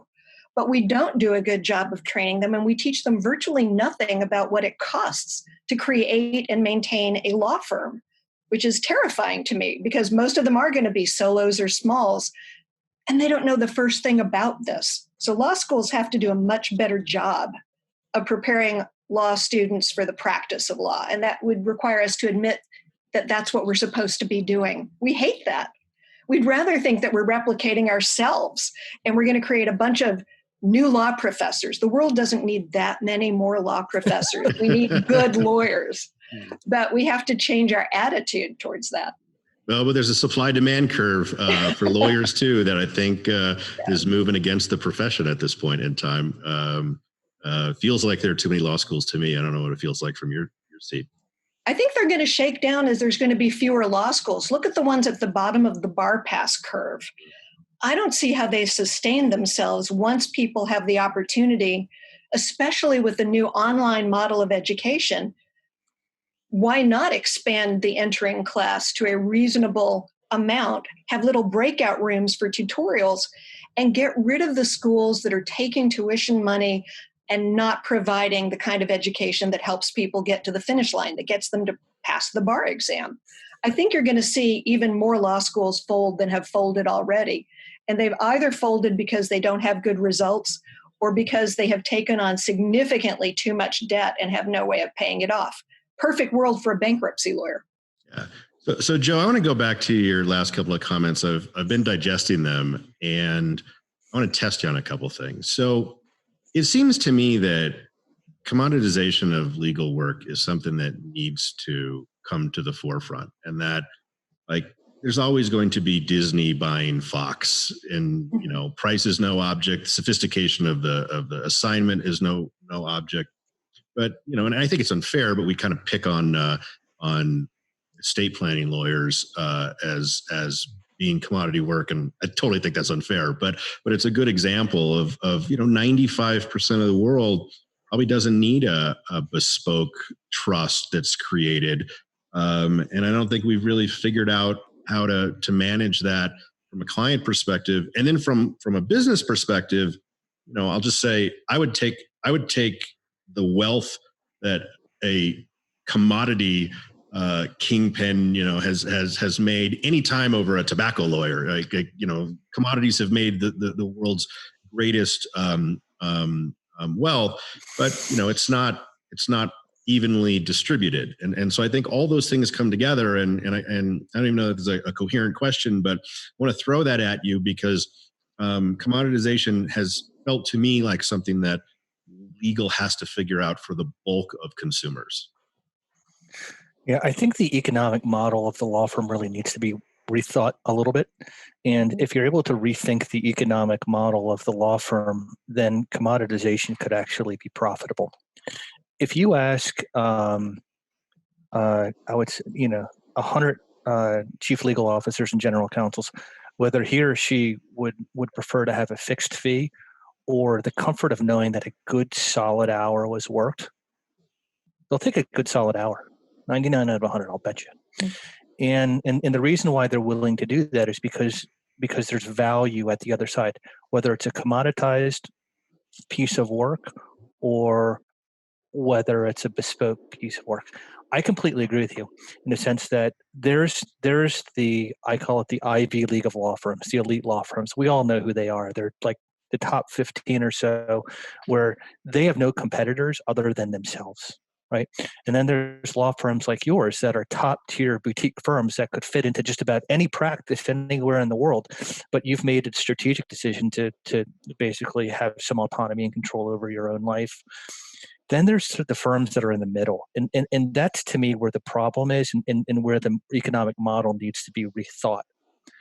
Because they come at it with two fixed costs that are sort of immutable, right? You've got your fixed assets, your overhead, the beautiful mahogany desks and the Third Avenue, East Side of New York rents that COVID has taught us we might not need anymore. We probably didn't need them 7 years ago, but it certainly has taught us that we don't need them anymore. And we're moving into sort of a new economy where the other fixed costs of the law firms are paying, as Nancy kind of said when she got out of law school. I doubt that she didn't know anything about the law. No, really, I did not. I would take issue with that. But we're paying 25-year-old kids coming out of law school $160,000, $170,000, whether they know anything or not. I personally, I think that the investment banking model makes more sense, where you've got a kid coming out of Wharton, and you start them off at Goldman Sachs, and they may make $70,000 a year. They may make $470,000. They may make $1,470,000, depending on how Goldman Sachs as an institution does. And law firms haven't gotten their brains around the fact that they've kind of painted themselves into a corner with a fixed business model where you have to have your associates, whether it's efficient or inefficient, whether they're working commodity work or working bespoke work, you have to have them billing 2,000, 2,200, 2,400 hours a year, because that's what the economic model dictates. And that doesn't necessarily translate to client value. And that's where I think the disconnect is right now with what I call kind of the flabby middle of law firms, the tier below the elite, and I call it a tier above your firm just on size and revenue and all of that stuff. But that flabby middle, there's no differentiators that they have. I was an M&A lawyer. I was like just about every other M&A lawyer. How do I differentiate myself with the 300 other M&A lawyers that are just as good, just as talented as I am? Price. That's it. The only thing you have to really compete on to differentiate on is price, unless you have like a subspecialty and what have you. But that just becomes a race to the bottom. It's not really a sustainable business model. And coming out of 2008, I was really hopeful that law firms were going to get smart and kind of watch what was happening in other parts and other segments of business. And the brands, the businesses that grew market share after 2008 invested in marketing. They invested in R&D. They invested in new products. They did not invest in fixed assets. They did not invest in administrative. And if you follow that model and you think, well, we need to kind of transform what the industry is looking at, this is part of the thesis of Nancy's and my article in Above the Law. I think you're looking at, over the next decade, lawyers are going to have an absolute bonanza. Once sort of the kumbaya neighborly sense of, well, we're all in it together, let's help each other out. I truly believe that the gloves are going to come off and everyone is going to be suing everyone about everything. And it's not just going to be domestic, it's going to be international. And everyone wants to talk about the alternative legal services providers. Well, if you're a German company and you want to sue in the United States because it's the best jurisdiction and venue, you can't hire an alternative legal services provider. You better find yourself somebody with a bar license. Lawyers, right? And the issues which the lawyers and the courts are going to be facing are going to be novel issues of law, or they're going to be existing principles of law that are going to be applied to unprecedented fact patterns. That there's going to be such a volume of litigation that I don't think anything is going to move very quickly through the system. The system's really going to have to kind of rethink itself. And, it kind of proved out. This morning I was reading something where Jenner and Block has gotten sued by its landlord for $3.7 million because it opted not to pay its rent on a clause that it specifically negotiated into the lease. You want to talk about the gloves coming off? When's the last time a law firm of the fantastic reputation of Jenner and Block just says, look, hey, landlord, look, the premises were rendered unusable because of the crisis. We're not paying you. They negotiated. I don't really know much more than I read in the headlines, but that's when I said the gloves are going to come off. You never heard. I've never ever heard about anything akin to that in the past. Yeah. So, this session is, I very much didn't want it to be about LawClerk, but the economic model we're promoting, I kind of want to ask you where you think it fits in, is that we gear towards solos and smalls and mid-sized firms right now, which is virtual associates that I think the world, has proven we don't have to be in the same office. And it's kind of it's a business model that's premised upon on-demand subject matter expertise. You need a first year to do some research. You need a mid-level to do some discovery. Big firms have been using contract lawyers for a long time, but I think that's one economic model that moves forward, and I think we see more of that, not just from companies like us, but the way people will grow. But what else do we see going forward that you guys think is kind of exciting? That 5 years from now, you wouldn't be surprised if there was an economic model at some firms that looks different than what it does today. I want to spend a little time talking about bespokedness, which is not a word, but should be a word, because I think there's two different models of it. It's certain firms can provide exceptionally good service in novel areas, and they're going to continue to do that. But not everything that firm will do needs bespokedness. So, for example, there's computer programs that can draft basic contracts. We don't need humans for that. We need humans to look at the draft and figure out which part should be bespoke and which shouldn't be. But I think you're going to see client pressure more towards, if it doesn't have to be bespoke, let's not pay bespoke prices for it. Let's pay what it's actually worth to us, going back to the concept of what the value is to the client. And I'm going to give you a disgusting analogy. And the disgusting analogy is a few years ago, I had some minor brain surgery. I did not care who opened me up. I cared a great deal of what happened once they were inside.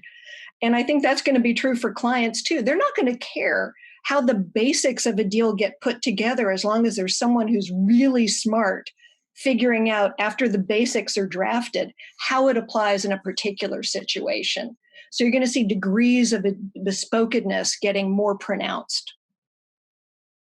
Yeah. Sorry for the visual. So so it's kind of consistent with a theory I've had for a while, which is, there's a lot of talk about AI, and I think it's great. Like some of the technology I've seen, and we've gone around looking at some of these companies, it's just phenomenal, but I'm not quite sure what the application is, and I think it's years off. But then I see some things like the contract creation software, in which is it an arbitration clause? Is it a diversity issue? That stuff does look promising, and like LegalZoom, they just hired the guy who I think built TurboTax with all the questions like, are you this? Are you this? To sort of redo some of their software, and I think there's a real place for that. But then there's a counter to that, which is, I think, Joe, you make a kind of compelling argument that a subtext of what you've said is we haven't figured out how to do it better than the billable hour. Improving the billable hour and the efficiency of it kind of in the near term, maybe the best way for the industry to make steps forward, even if it's not a wholesale reinvention.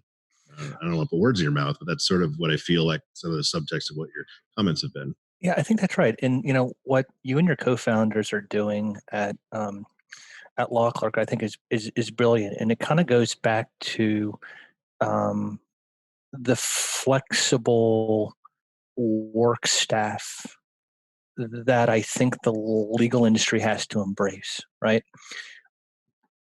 If you kind of take a look at, and I come from a large law firm environment, so that's really all I could speak to. But at any given time, we had people that were sitting on the bench, underutilized, and there was no platform, there was no exchange, there was no ability for us to utilize the underutilized people other than to have them do business development or dig a hole and fill it back up.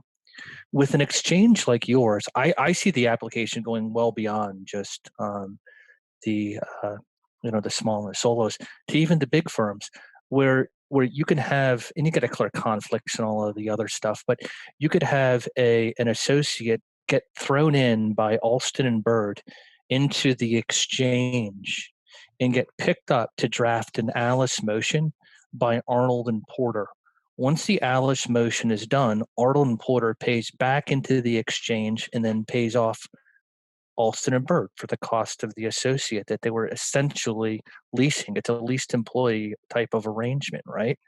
So I could see an application that in Big Law, the number of associates sitting on, and frankly, the number of partners, it's even more shocking, sitting on the bench, being economically unproductive.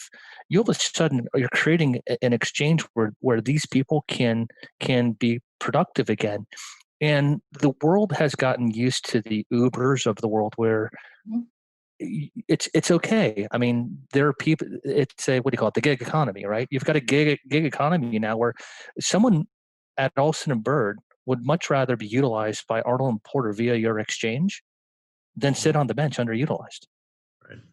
And So you know, that's why I just think it's a interestingly, brilliant. I think it's a brilliant business model because it eliminates one of the fixed costs that law firms don't know how to deal with right now: personnel. well, I'm embarrassed, but glad you worked that in there. So, But it's true. It really is true. The last thing people want is not to miss out on new experiences. And the more work you do and the more different kind of work you do, you get the new experiences and you become a better lawyer. If you're just sitting there trying to figure out how to meet your billable quota for the month and there's no work, you're not moving forward in your career and you're not helping anybody. no, that's right. And specialization is definitely, you know, the wave of the future.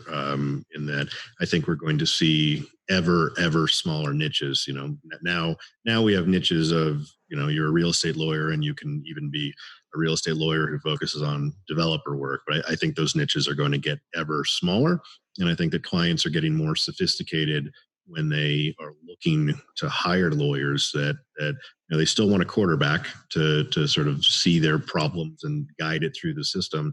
But you know, one of the interesting things that I see is that I really don't ever remember, you know, my billing rate is, you know, near the top of my market. I never lost a case that I know of because the client said, Garmin, you charge too much. What I hear is like, I don't want to pay for first years. I don't want to pay for training. Like I have a tolerance level for the people under you. And, you know, that's just, I think because they hired me and, you know, I could be replaced, you know, with some other lawyer, but that's what I see in the market is people not being afraid to, and to Joe's point, wanting to pay even a premium for kind of high level advice, but then wanting to fill commoditization of kind of who produces the paper underneath that. That's the experience I've been seeing for the last couple of years. One of the things that I worry about the most is if law schools aren't training people to be lawyers, and we're still on average not, and clients aren't paying for first and second year associates, who's training them? How do they become good lawyers if they don't get the experience because it's not economical to push work down to them? Right. I like to say, and I mean with this a lot of truth to this, I became a competent lawyer about the time I became partner at my first firm. You know, it's you need law school to teach you how to approach it and to teach you how to think, but there's so much of it that you got to get when you're on the job. Legal Decoder just which conducted a survey not too long ago, and one of the questions focused on sort of the mid to long term priorities of the legal industry, and there were probably 12 things that you could rank from, you know, top to bottom. It was really disheartening to see that the two lowest ranked, and obviously something has to come in last, right? But the two lowest ranked priorities were succession planning and professional development of our younger colleagues. Like, that was disturbing to me. Yeah. And I think somehow or another that, you know, while clients don't want to pay to train people, there's a professional, if not moral, imperative to figure out how to get these people trained. And you know, that's interesting because as you said that, I thought of the world we're in right now, which is, I'm clearly not in my office. Neither of you are clearly in your office. We as a law firm have we've hired an associate since this started, since we left the office, who's never been to the office, who most of the partners have never met in person. And we're trying to figure out, how are we going to train him? And at the same time, boy, this environment of working remotely, Joe, it hadn't occurred to me, boy, that really does make it hard to sort of do that kind of succession planning. And the world we live in might be exacerbating what was one of the greatest problems we faced even before we all left to work from our basements. In addition to the not training them on how to be good lawyers, firms have cultures. And the way you pick up a culture is by hanging out with everybody else inside that culture. And I don't know how we're going to replace that with Zoom meetings. The ethos of how to be a good lawyer in terms of the responsibility to turn things around quickly and to meet deadlines, that comes from watching better lawyers do it. And there's got to be a way to add that into the training. I don't know how yet. So we're kind of running out of time, but let me pose this last question because I don't know the answer to it.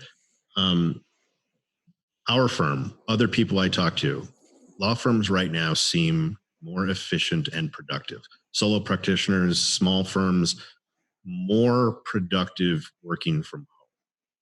I think, though, that there's a real risk that we are making this work because we built these relationships in a different world when we were in the office. Are we consuming our own infrastructure, just sort of given the time? Are we consuming those relationships that can't be replaced, that can't be created if we're working in a remote environment? And what do you both think it means for the long-term implications of the way firms are going to operate? Joe, I'm going to let you go first, and then I'll weigh in. That's a great question.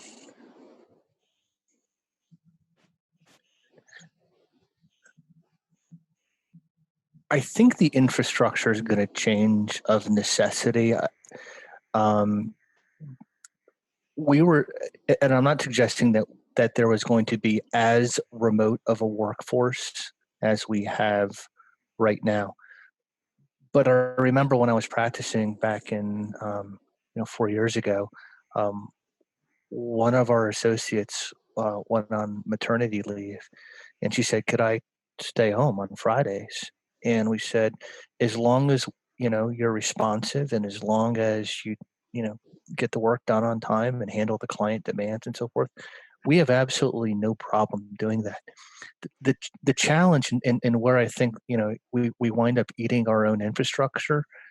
I'm sorry, this is going to sound like a little bit of an ageist comment, but I think the biggest challenge is going to come with our older colleagues who are used to working with their senior associate next door, their junior associate the door down, and their paralegal one door down from that. I think the challenge is going to be biggest for that group of people, who incidentally I think are the people who are not as committed to succession planning and to professional training as one would hope that they would be.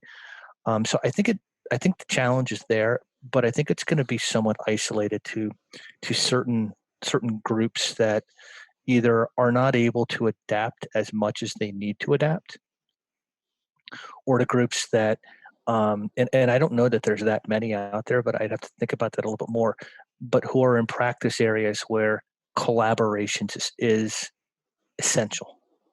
You can't work without collaborating. No practice comes to mind at the moment, but I'm sure there are if I thought through it a little bit harder.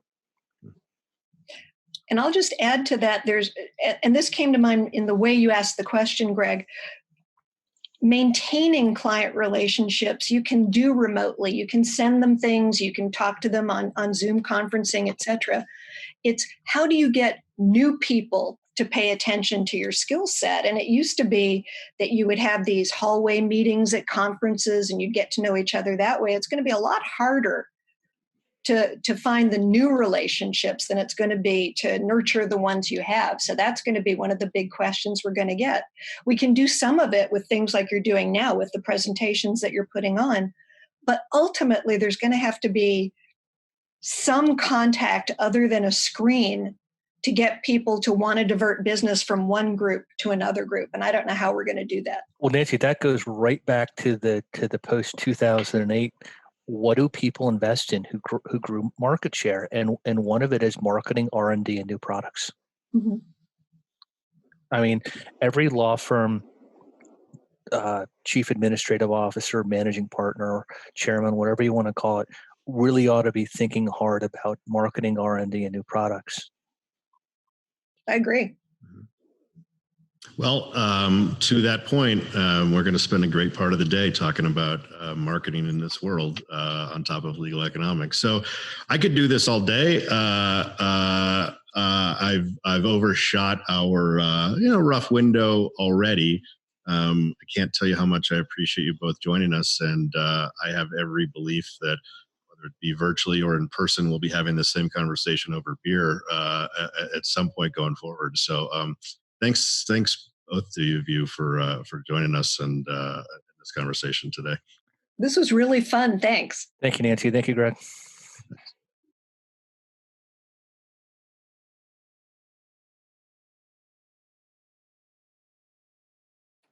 Our next group of presenters will discuss topics related to emerging business models. For our first speaker, working remotely is nothing new. Megan Xavier is an incredible attorney who has charted her own path to build a thriving national practice working remotely. Megan's practice focuses on legal ethics and helping attorneys facing disciplinary actions. From her home base in Georgia, Megan primarily helps California attorneys, but also assists attorneys in New York, New Jersey, and Georgia. If you want to know more about her, check out her podcast, Lawyers Gone Ethical. I've been fortunate to get to know Megan, and she is one of the most down-to-earth and kind attorneys. She is committed to sharing practical guidance for everyday lawyering. I know you'll enjoy her presentation. Thank you, Megan. Hi, I'm Megan Xavier. Thanks for having me to talk today about how I built my national practice by working remotely. I'm really excited to talk about this topic because it's actually part of what I used to keep kind of secret, I guess is the best way to say it. Not that I was ever actively hiding that I was working remotely, but when I started doing this work, we didn't really talk so openly about things like working from home or working from the road. And it was more that we were supposed to build an image that we were working in an office somewhere, all the regular brick and mortar accompaniments. And now, especially with COVID-19, a lot of that has fallen by the wayside. So I wanted to tell you that it is completely doable to build a thriving and exciting and fulfilling practice without having even a physical office space anywhere. So let me tell you a little bit about how I got here. I started my legal career thinking that I was only going to practice for a short time, and I wanted to go to medical school. I had planned to become a psychiatrist treating lawyers. So when I initially set out into the world of big law, it was intended to be very short. I actually ended up staying about 8 years, and then I left and found that I could actually do whatever I wanted to do in the practice of law. Because by that time I had decided to stick with law, but I was really kind of wounded from working in a corporate culture for so long where I felt constrained even in the simplest task, like sending an email. I didn't think that I could do the way I wanted to, just go out and do it because there was so much oversight. And so many times when associates in big law suffer from a lot of criticism, you start to second guess yourself on just about everything. So when I left big law, I realized there was another way that I could serve lawyers the way that I had originally wanted to as a psychiatrist. And that was through the attorney discipline system. I really wanted to help lawyers facing discipline charges because so many of them were actually the same people I would have treated as a psychiatrist. People who were suffering from depression, sometimes substance abuse. And really, they were just my fellow lawyers in need of someone to assist. So I wanted to build this practice. And at the time, we were temporarily living in California. I was born and raised there and started my legal career there in terms of finishing law school, passing the bar there. But then we moved to New York and we were there for a long time. And we were sort of passing back through California for a couple of years when I launched my discipline practice, my ethics practice. It made sense to learn the discipline system there for several reasons. One was just my very first case, which was someone close to me, was in California. Another is that California has its own discipline system that's very different from other states. It has a dedicated court, a dedicated prosecutor's office, and there's a lot of work there. So I started, there's a lot of work, partly because there's just so many lawyers, not because they're bad. So I started the work there, but very soon after launching my firm, we moved to Australia. That was also going to be temporary, but it was supposed to be for a few years. So if this was going to be something I actually was going to make a go of, I needed to figure out how to do it from there. Well, that was in 2011 that we first hit the shores of Australia.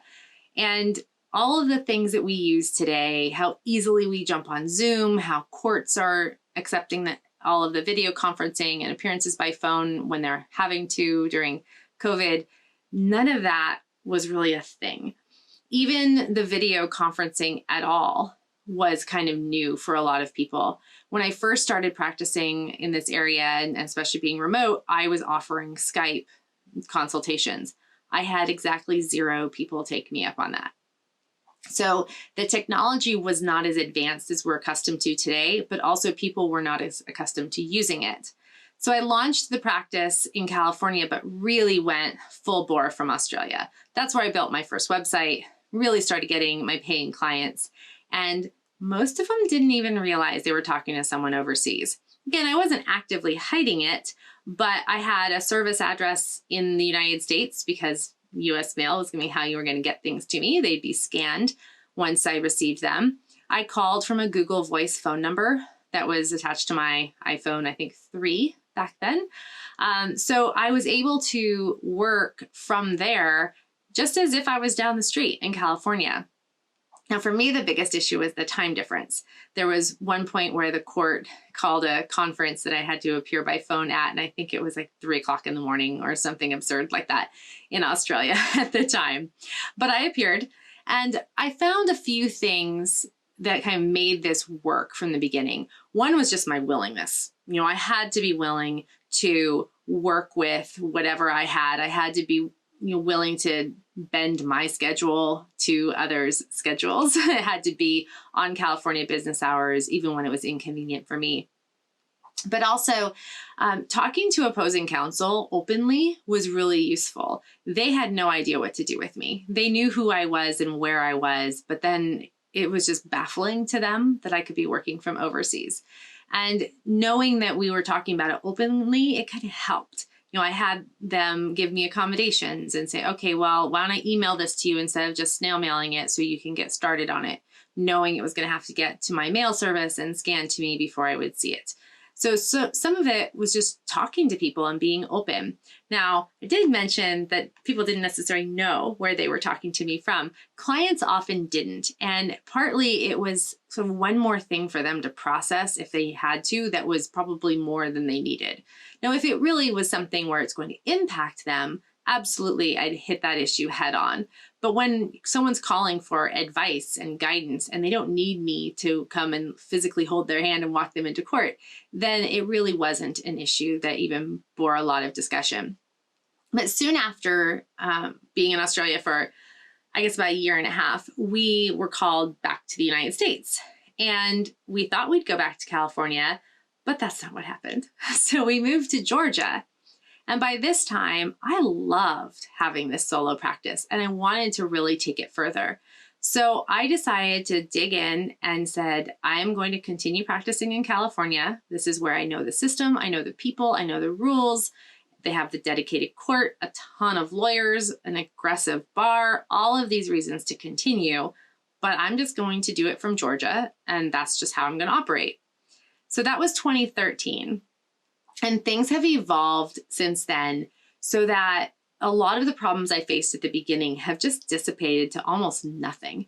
At first, I got some pushback from people who were concerned that I wasn't in California. In my fee agreement, I have travel expenses, and I had people just say, no, I'm not going to hire you. I'm going to hire somebody closer. And that's fine. I always figured that was their prerogative. But Over time, attitudes have changed, and we've all gotten much more comfortable with the national nature of legal work. The fact that you can outsource to people in other states, that you may be calling someone who is on vacation. You might call their cell phone and they're on a cruise ship in the middle of the ocean. Not during COVID, but normally, right? So people have gotten a lot more comfortable with that. But also, I really dove into building a presence that did not depend really in any way on where I was located. So I began writing online for larger publications. Lawyerist was my first, where I spent a lot of time writing blog posts for Lawyerist, and those took off nationally.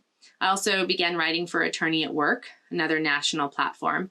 And so I really established myself as sort of a go-to person for ethics questions. And it didn't matter where you were located, you might know about me or have seen my writings or my materials or my presentations. That was the next thing I did, was I started speaking, and also on a national platform. So the writing didn't require me to go anywhere. The speaking did. You know, I've traveled to various conferences where I speak live, but also webinars and online conferences like this afforded me opportunities to speak on a national level. As to my clients, they're still all based in California. I'm admitted in 4 states, and I've considered practicing in others. But again, I know the system, I know the people, I know the rules and the processes in California. So it makes sense to continue there. I have no intention of moving back to California, but knowing all of the things that I do about California's system, I really have just focused on building the practice there. You might notice that absent from my practice are things that I grew up with in terms of advertising for lawyers. My dad was a lawyer, and we would do things like sponsoring the Little League teams or delivering postcards to people's doors. That was more of a real estate thing. He was also in real estate, but very local, very hands-on. You won't see any of that in my practice because I'm not there. And I think it would be disingenuous if I was, doing an Adopt a Highway mile or sending out things that it really implied that I was part of the local community, because I'm not anymore. Born and raised there, have a lot of memories there, but I'm not part of today's community in my hometown. So I don't try and pretend that I am. But my marketing is online. It's mostly reputational, so it's content marketing. It's my articles and useful information that I try and disseminate, but also some ads, but everything is virtual. I really don't do anything that's physical or tangible or local. As far as communication with my clients, this is really a mental hurdle more than an actual thing to get over. My communication is pretty much the same as it would be if I lived down the street. I email, I do phone calls, I still offer video, and now people are starting to take me up on it, which means I actually have to get dressed when I'm talking to my clients now, which is great. I love it because I can actually meet them in person. In person, of course, in air quotes, because we're live, we're facing each other. We get to know what each other looks like and our mannerisms, and that's kind of fun instead of just being a disembodied voice on the phone. But all of this is done pretty similar to how I would have done it if I was local in the community. Only I've had to get over sort of the hurdle in my own head that this is different. It's really not as different as you might think. You've got to now be a little bit more comfortable with the idea that you're not there, and you're going to turn some people off if you're working remotely all the time. There are going to be people who want to come to your office and sit down with you. I have a very vivid memory of one of the earliest potential clients that rejected me, or I didn't turn them away. They turned away from me because I wasn't there. She just really needed someone to sit down with her in person and comfort her and help her through. And I wasn't able to give that to her. And so I had to be okay with just saying to her, I'm sorry, I'm not the right person. And really, she taught me how to say that because she said it to me first. But that was a really important lesson for me. And there's a lot of them as you go through building any practice, remote or not. And for me with that, that was one where I learned that I'm not going to be a good fit for everyone. And that's okay. So really, as I have wrapped this up, as far as building a remote practice goes, I think there's 2 real keys. One is to have a community of other lawyers who are doing something similar. They don't have to be building a remote national practice. That doesn't have to be what it is. But they have to be building a practice that's different than your grandpa's law firm, is sort of how I think of it. And when you have others who are in a similar boat, who are doing things a little differently, it can really help as you talk through issues and you learn from each other. And they can give you so much insight. And they really can act as a sounding board when you think, am I completely crazy to think I can practice from thousands of miles away? And maybe they'll tell you yes, in which case go find some different people. But a lot of them will say no, and here's some tools, or here's an idea, or here's something I tried. That's incredibly valuable.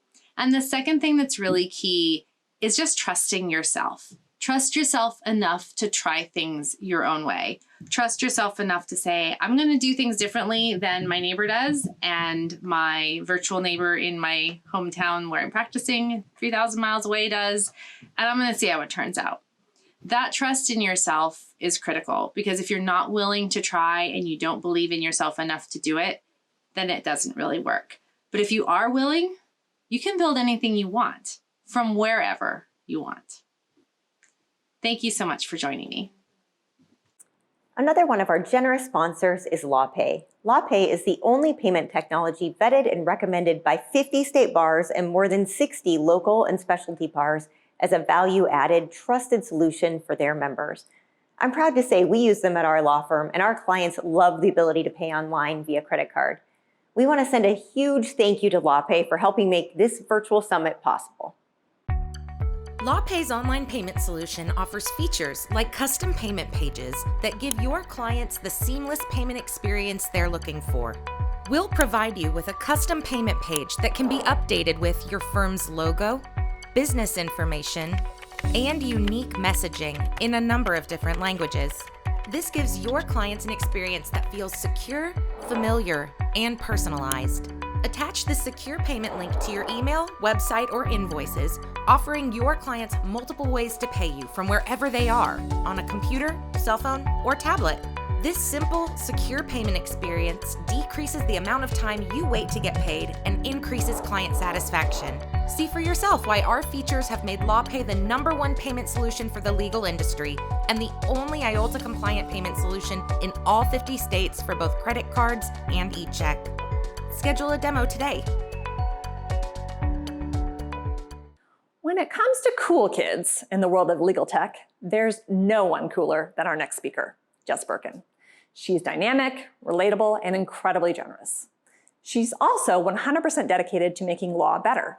In her practice, she provides subscription-based legal services for nonprofits so they can quit worrying about the paperwork and get back to focusing on their mission. Today, Jess is going to share insight to how she built her subscription-based practice. I know you'll enjoy some of the brutal honesty Jess shares about the practice of law. Thank you, Jess. Hey folks, I'm Jess Birkin with Birkin Law Office. I'm a lawyer, solo practice in Minneapolis, Minnesota. You may have seen me on Twitter. My Twitter handle is on this slide. I am at Jess Birkin. Feel free to join me on the internet. And today we're going to talk about why I switched my whole practice to be subscription services and maybe how you can too. So, yep, that's me. That's what I look like. That's my website. I used to work in-house at a big nonprofit organization, and I left that organization for private practice working with private nonprofit clients. I'm sort of like outsourced general business counsel for nonprofits. Now, in 2016, when I left and I hung my own shingle, I was overjoyed, right? I love working for myself. I love having my own firm. I have great clients and I'm good at my work, but eventually I started to look like this Lego guy. Something was just really dissatisfying about my practice, and I really didn't know what was wrong. The problem for me was not running the business. I love that part, and actually I'm pretty good at that part. I love tech. I love creating efficiencies, and I am really not afraid to try new things, make mistakes, invest a little money in software and figure out it doesn't work. Like, I am totally good with all of the parts that a lot of lawyers are kind of like, ugh, this isn't what I went to law school for. And I love the nonprofit sector, and I feel really great about my work with charities, right? But I was starting to feel overwhelmed and annoyed and just stressed out by my clients and their problems. And that's because every day kind of looked like this. they were just driving me nuts. I had so many fires to put out all the time. People would come to me with their emergencies that they should have gotten help for a long time ago. Basically, I was just drinking out of the fire hose. I was in firefighter mode all the time. And for me, I didn't find that satisfying. I knew that that was contributing to my sense of just chronic stress and overwhelm all the time. I wanted my clients to be capable and strong nonprofits and not just come to me when things are a dumpster fire. So I decided that I needed to change some things for me in my practice. And I also had a suspicion that customer satisfaction was a problem for my clients as well. Now, we're in Minnesota, where I live, and I don't know if you know anything about the Midwest, but Minnesota in particular, we're very indirect people. We don't like to just come right out and say what we're thinking like some of our Eastern U.S. folks, right? We're very indirect. We don't say what we mean. And that phrase Minnesota nice just really means passive aggressive. So I knew that if my clients were upset, they probably weren't telling me about it, but there were telltale signs that clients were unhappy. Like my clients would try and, limit the scope of what we were going to do, or they might rarely call while I was working for them.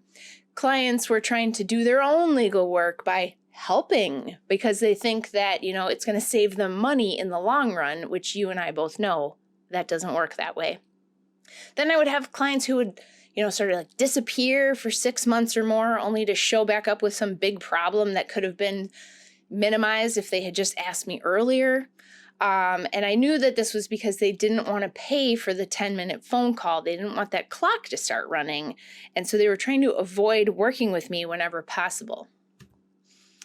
But there was one exception. I had one client where they just were so happy. And this isn't to say that all my clients were unhappy. Of course not. I just knew from the behaviors that people would rather not pay for the lawyer's services, right? But I had this one client that I took pro bono when I first opened my firm. They wanted me to be on their board, and I said, no thanks. What they really needed was a lawyer. So I said, I'll be your lawyer for free, and just use me how you need me, because that's probably what I would have done on the board anyway. And they were always happy. They included me on everything they did, any decision that needed to be made that had any sort of legal angle, they would include me on it early to make sure they were doing the right thing. They got advice early and often. And in the 5 years that I've represented that client, they've never had a legal issue that turned into a dumpster fire. So that really got me thinking, that is a unique situation right there. And then my light bulb moment was that I offered to take one of my best clients for coffee. I just hadn't seen her in a while, and I thought it would be good to catch up with her as the executive director of the organization. She asked me, when I invited her to coffee, she asked me if I was going to charge her for the meeting. And I was like, oh, geez, okay, that's not good. That's when it really hit me that the basic problem with my practice was the billing structure. My clients really didn't feel good about the work because they felt nickel and dimed all the time for every minute of time that I was talking to them. And they were, right? We bill in 6-minute increments. So that's why I had to triage a lot of emergencies and always be on the clock and answering, they're just not... They don't want me to bill them for the time. They don't want me to pay attention to the clock. They don't want that. And that's fine. But it meant that they avoided me, and it ended up costing them more in the long run, which just perpetuated the cycle, right? So I started thinking, how can I get clients to talk to me earlier and more often, help them avoid the big expensive problems, and control their costs, but I still make money, right? Because I'm not a charity. My clients are charities, but I am not a charity. So I follow all kinds of business guru types. I love Ramit Sethi. I love Gary Vee. I'm a huge fan of Seth Godin. And I listen to all kinds of podcasts and go to all the tech conferences and the forward-thinking lawyer conference type events. So I've already got this sort of like, this is what the business world is doing. Subscription model is where we're going. And so I thought, how can I make subscriptions work for my firm and my practice? So I started looking around the internet and I found the handful of other attorneys that are doing subscription or talking about subscription, or the businesses that offer legal subscription services. I looked at John Tobin's Creators Legal program. I looked at Kim Bennett's program. I was getting to know Erin Levine right as she was forming Hello Divorce. I was looking at LegalZoom and reading blog articles from people like Alan at 1-400, and really started to figure out, like, how can I create this thing for me? So first I had to think about, what do my clients want, right? So that's the first thing. I really had to get my empathy hat on, and I sat down and thought about, what do my clients need and want? Now, everybody likes to think that their practice is magical and different, but most clients really all have the same things in common. Most clients want to know how much it's going to cost to work with you, right? They wanted to feel like they get something of value, that they're not wasting their money, and they want to be able to quit if they don't want to keep going, right? We can't take that away from them. They have the right to stop having us represent them. They wanted access to legal services when they need them.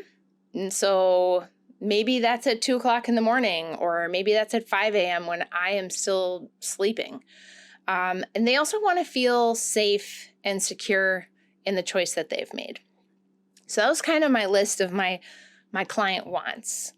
And then I had to think about, what do I want, right? For me, as the lawyer and the business owner, I want to not go broke, okay? We've all been burned by some flat fee piece of work that just got totally out of hand and you just completely lost money on it. And I was not interested in doing that. I also wanted to provide value that just didn't include time tickets, right? I wanted it to be scalable. I wanted it to be evergreen.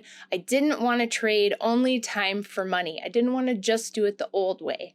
I wanted to get paid for the things that I usually don't charge for, but are super valuable. Like when I give away the free 5 minutes of advice, or I hand somebody a beautiful form that I've created that they can use again and again. And I'm not going to charge them for the 30-second email when I send it to them. I'm just giving them my intellectual property because they're my client and that's the right thing to do. So I'd like to get paid for that somehow. And then I really wanted to create something new and not just repackage the same old, right? I wanted to make sure that this was something new and different, because I think that it's a common mistake that we just sort of call it subscription, and it's just regular lawyering, and that's not really a subscription. I wanted it to really feel like something different. And then I wanted to, frankly, have more fun and enjoy my work more. So, long story short, I created my program. It's called Mission Guardian, and it's a legal subscription service for nonprofits, right? So they get to basically add me to their team, and I give them all kinds of advice, and there's goodies and different levels, and we don't really have time to get into all of that. I have a much longer talk that I do that goes into how did I build it, and what tech stack do I use, and how did I do all of this? This isn't that talk. This is just about the idea of things. And I'm not hiding anything though. So you can certainly go to the website and check it out. You can see my sales page. You can see what I charge. You can see what all the benefits are. And you can learn all about my stuff. But what's important is what you're going to create. Because while we need to be looking at all of the other folks out there who are doing things, we also need to create something that works for our practice. Now, my practice is very transactional and I'm sort of like general counsel. So what I'm doing makes sense for me, but it probably does not make sense for a lot of other people. The business lawyers amongst us kind of have it easy because business is, you touch a lot of areas of law in business. And so that lends itself to creating portals and programs where I'm going to review all your business issues, right? So Creators Legal with John Tobin does that. Kim Bennett's program does that. But it is possible to create subscription legal services for litigation type practices. If you take a look at Hello Divorce, right? They're for family law. They have a whole company that is a subscription-based DIY solution where you can upgrade to have full representation. There's no reason you couldn't do something like that for your practice. There's also a great episode of the Lawyerist podcast where Sam is talking to an attorney who, it's not quite a subscription, but they have like every 4 months you pay like a certain amount for a 4-month block of representation. Now, I wouldn't call that necessarily a subscription. It's more like a way to structure your payments, but you get the idea that the billable hour is not the only way to structure your business model, right? You could get into, I can totally see how a real estate attorney would have a very great subscription opportunity.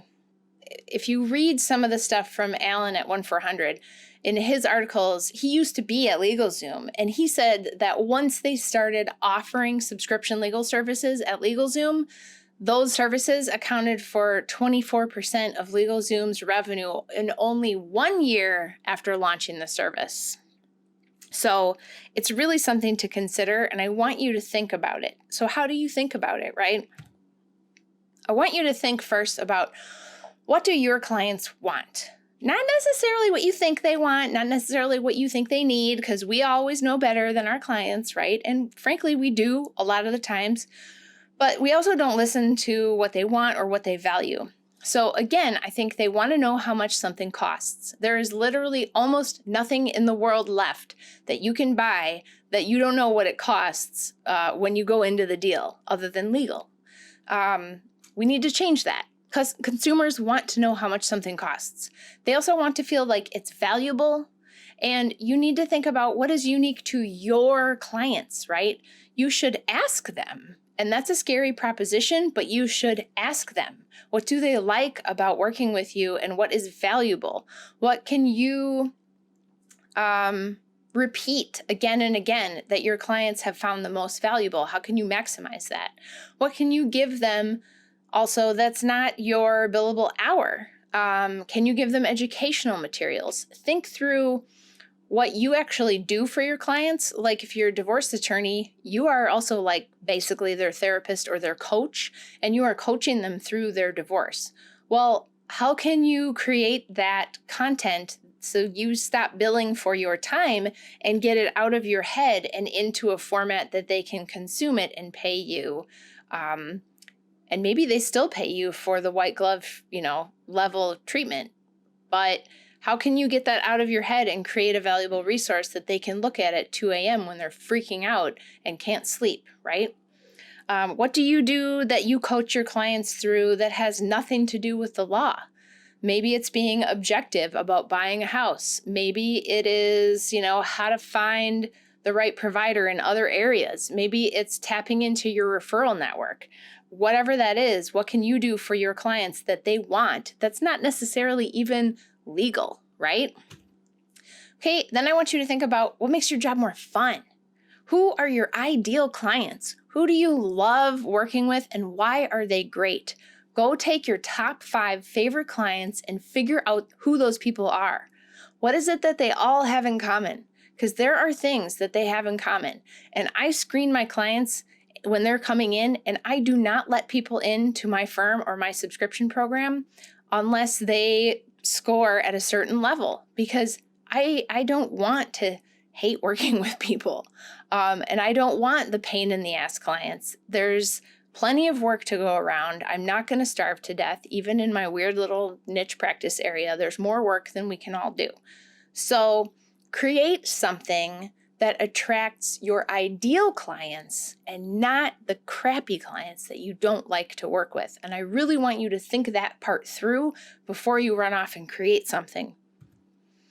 Okay, then how do you avoid going broke? Very important, right? It sounds funny, but like seriously though, the thing that you are most scared of and that I was most scared of when I started is losing money on flat fees or maybe being stuck with people that you don't like working with. So make sure that doesn't happen to you.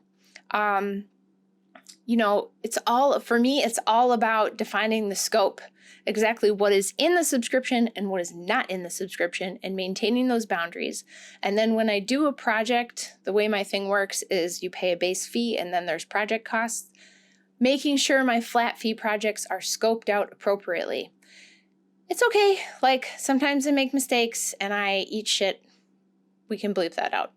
I lose a lot of money on a project. But those are learning opportunities. Now I know, okay, I need to fix the scope on that thing. And then beta test it. Don't make a big announcement and go public with your new offering. Just try it with new clients as they come in and see how it works. For my subscription program, I started offering it as a choice between the old way and the new way in my engagement letter, and I did that for a full year. And after 12 months, literally nobody ever picked hourly billing ever again when they hired me. So I stopped doing it this past December. You can do things like that. It doesn't have to be all or nothing, but you do need to be committed to the thing, or of course it won't work.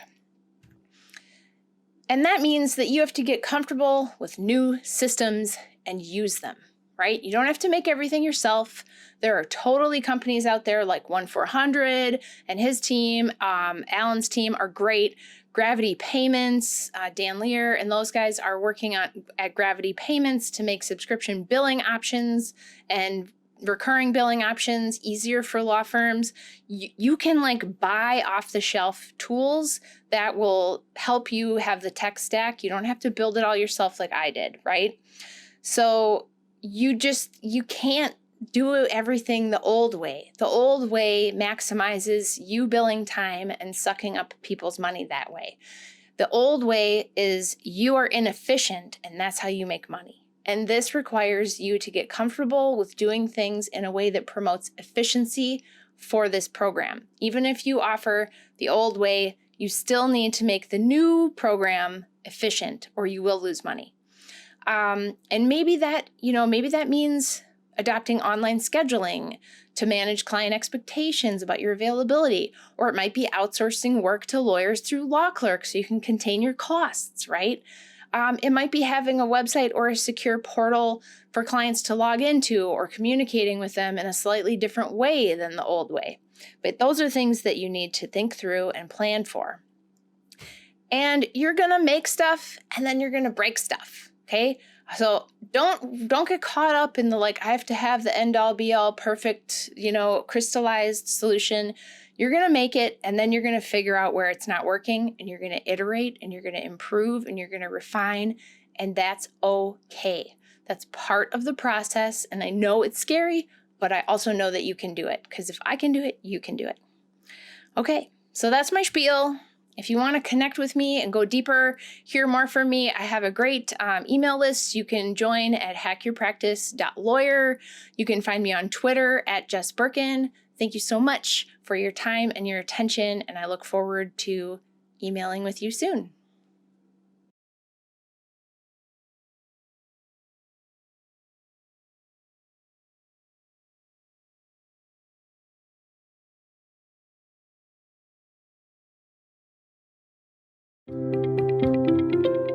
So my name is Aisha Mehdi, and I'm the principal attorney at Frontier Health Law. So Frontier Health Law is a boutique firm. I'm the sole practitioner, and we focus our practice on healthcare issues, regulatory, transactional, corporate law. My typical client is a physician groups, or management companies, ACOs, so businesses in the world of healthcare.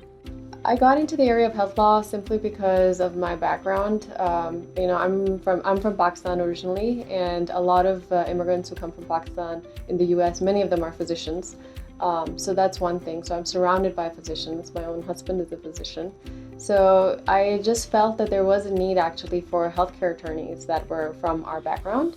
I wanted to start my own firm simply because I like the independence of it.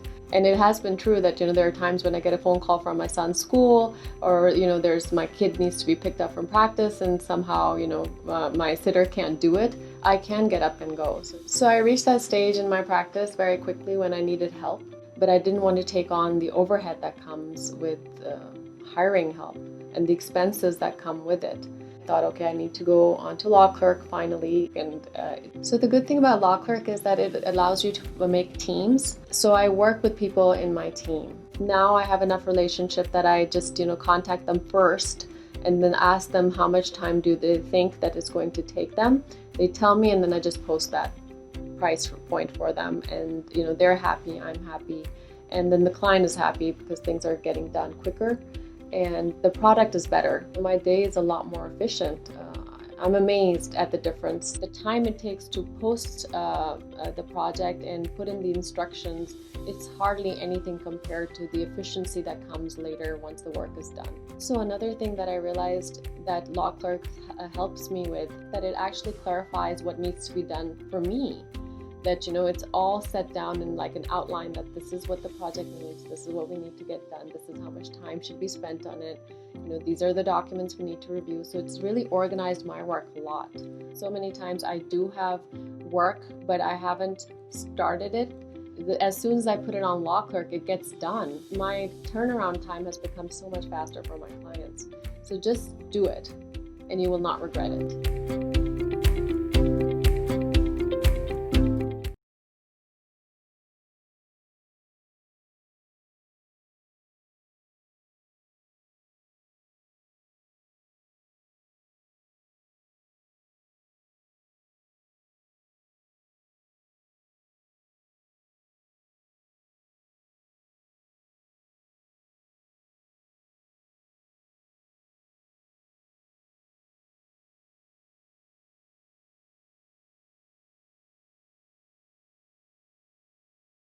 Hi, I'm Michael Del Signore. I'm a Massachusetts DUI criminal defense attorney. Usually people that hire us want a trial, so we certainly have our fair share of pleas, but I would say the majority of our clients hire us with the intention of fighting the case.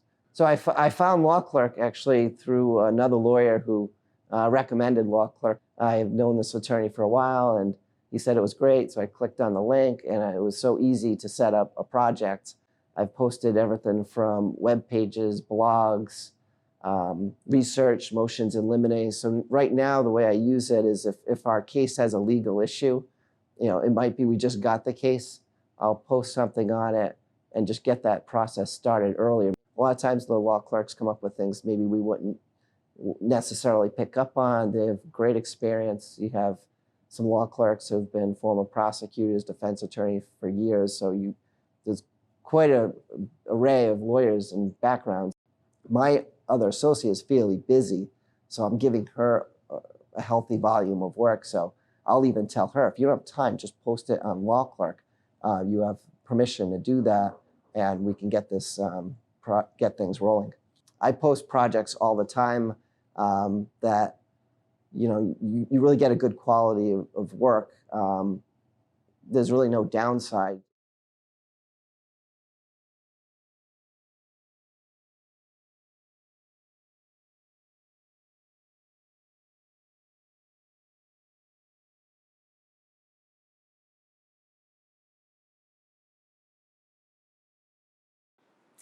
Our next speaker, Gina Bongiovi, has a passion for helping small businesses grow and thrive.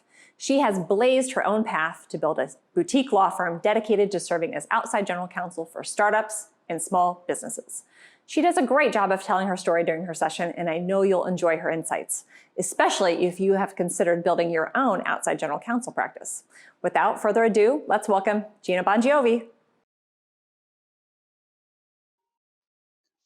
Hi there, I'm Gina Bongiovi, managing partner of Bongiovi Law Firm, and I have an outside general counsel practice where we serve small and medium-sized businesses as a part-time, either outside general counsel or chief legal officer. And let's talk about some tips and tricks if you're looking to build a similar type of practice.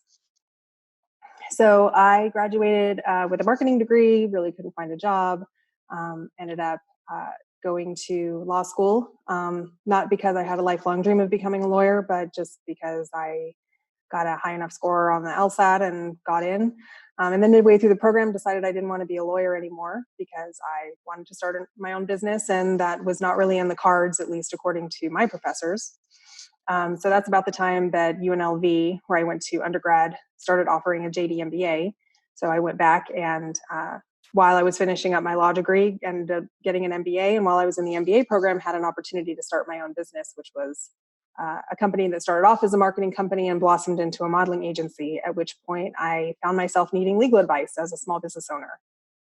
So I contacted somebody who I knew who practiced here in Las Vegas, grew up here, had been practicing for about 20 years, explained my situation, asked him for a referral to an attorney, and he sent me to the absolute wrong attorney. Not personality-wise, but practice area-wise. It was a little like going to a podiatrist with a toothache. And so I started calling other business owners who had small businesses, and I said, who do you go to for legal advice? And it was everything from their cousin who's a paralegal in Florida, or the guy who handled their sister's divorce. There didn't seem to be anybody really focusing on the small business market. So I ended up starting the business then, which was notably in 2008. Only I would start a business in 2008, which was probably the bottom of the recession in one of the hardest hit communities in the country, serving only small businesses. But nowhere to go from there but up, right? So I also started, as I got the business off the ground, the law firm off the ground, I started a blog called myownfirm.com, which is a little dated now, but it's still up, talking about all the things that I did that I wish I had known better. So things that I spent too much money on or didn't spend enough money on, or things that you need, or things that I thought I needed and really didn't. So that might be helpful too. So of the utmost importance these days in practicing law, really in any practice area, is to offer your clients accessibility, value, and the utmost in client service. And so in starting an outside counsel law practice, the very first thing I did when I got the practice up and, properly licensed was I joined the Chamber of Commerce. I want to work with businesses, and let's go where the businesses go, right? So I started joining the Chamber of Commerce, and that was, again, 2008. And these many years later, I have climbed the ranks in the Chamber, serving in lots of different volunteer roles and trying to be a resource, not only to the Chamber, but also to their business owner members. And I'm proud to say that I will be the chair come next year. So that's really exciting, especially for being a super small business when historically they've been the vice presidents of Cox Communications and presidents of banks and things like that. So when you're looking for your clients, there's a couple of different approaches you can take. You can market directly to your clients to try to talk to, attend these meetings and meet every individual business owner and say, hey, I'm an attorney if you have any needs. I find that that's not really the best bang for your buck. Now, that's not to say that I didn't attend every rubber chicken lunch that this city had to offer the first, who am I kidding? I still go to every rubber chicken lunch that the city has to offer, but I was definitely militant about it when I first started. And that way I built, found other people, I met a bunch of business owners, but really, I learned quickly that it was better to market to other people who also have your client base. So if you're a business attorney, you really want to build relationships with CPAs and bookkeepers and bankers and insurance people, because they share your same client base. And so you have more kind of like a sales force out there telling your story and helping you get clients. Doing the one-on-one marketing to business owners is really difficult and time consuming, and you probably don't really get the ROI that you're really looking for.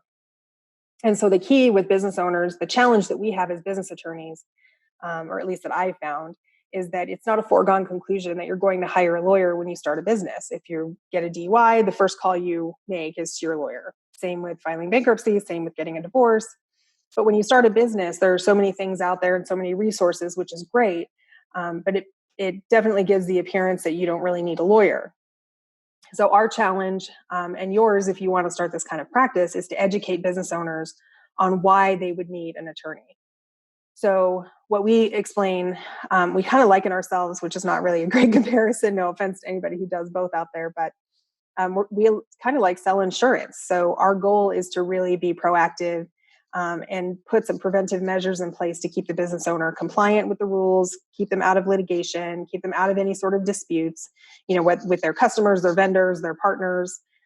So we try to work on the preventive side, which again is also not how a lot of people think about lawyers. Lawyers are, when it hits the fan, you call a lawyer. You don't call a lawyer to prevent it from hitting the fan. We're the ones that try to work proactively. So in building those relationships with other advisors and trying to, let them know that you're out there, you also want to make sure that you're a resource, not only to those advisors, but also to your potential business owner clients.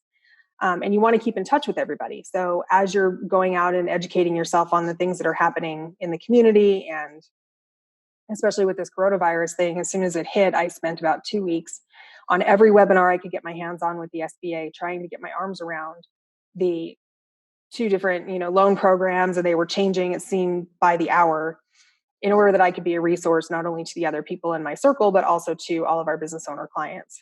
I got a little out of hand with that, but I can go back on track now. And then as you're figuring out who your clients are, you also you're going to be able to be somewhat picky about who you're working with. And so this kind of is a universal rule, but I'll just go over it for reminder's sake for you and for my benefit as well, honestly. So here are some of the red flags that you want to look for when you have clients who call you. And this goes for business clients as well. So if you're the 4th, 5th, or 6th lawyer they've hired and they think every other lawyer is an idiot, that's usually a red flag, because you will probably be the 6th or 7th lawyer and they'll tell the next guy that they hire that you're an idiot. Somebody who's overly focused on the fee.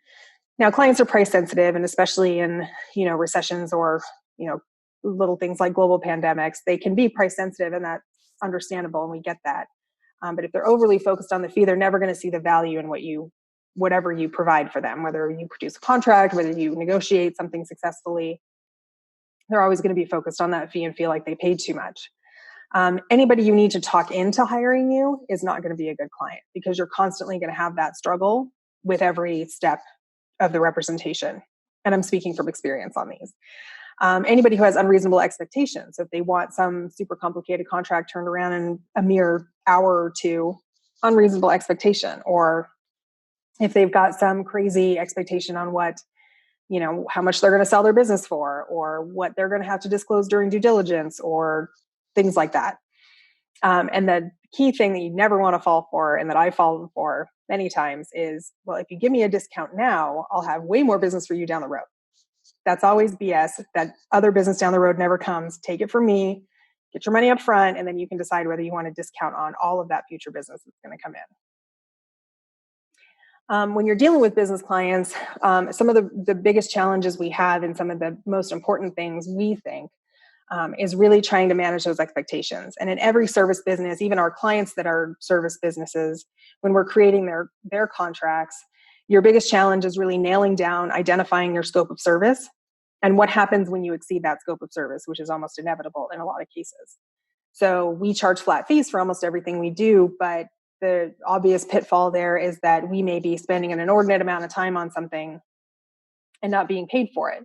So what we do is we have the flat fee plus a very detailed scope of service. So if we're drafting a contract, we include what we call 1 round of revisions, which means we draft it, we go over that first draft with the client, we incorporate any necessary modifications, and then we return a final draft.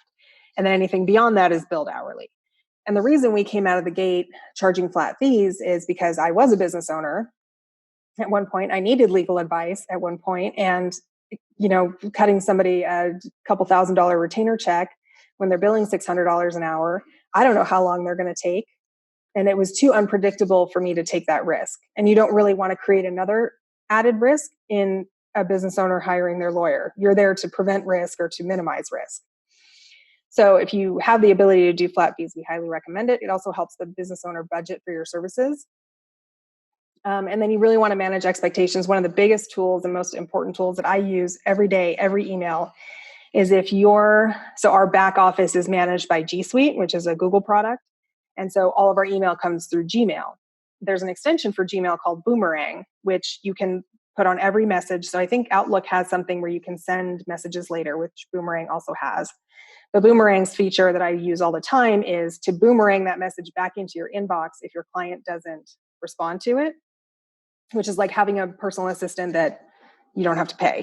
So inevitably, when you're working with business owner clients, they're busy as well. They're running businesses. So sometimes, and most often, what you're working on might not be at the top of their list.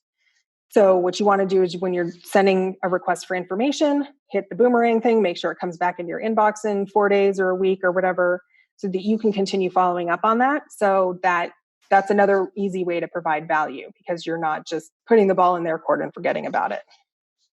And obviously make sure you're communicating with your business clients.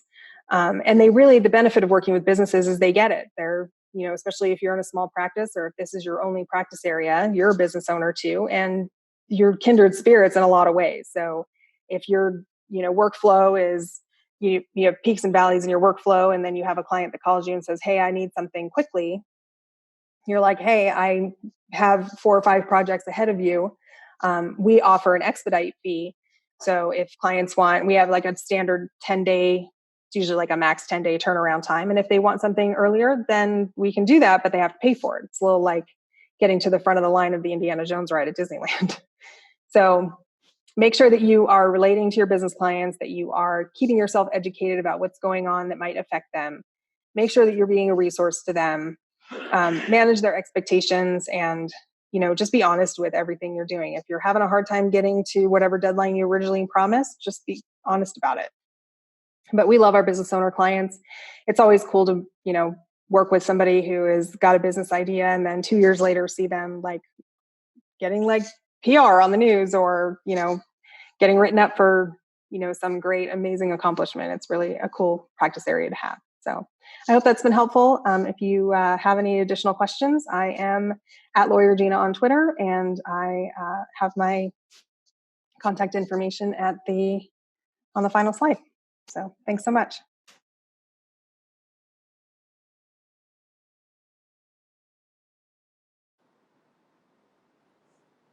Hi, I'm Talitha Gray Kozlowski, one of the co-founders of LAWCLERK. Our next group of presenters are going to discuss how to pivot your marketing plan. You know how there are just some people that the second you see them, you instantly smile?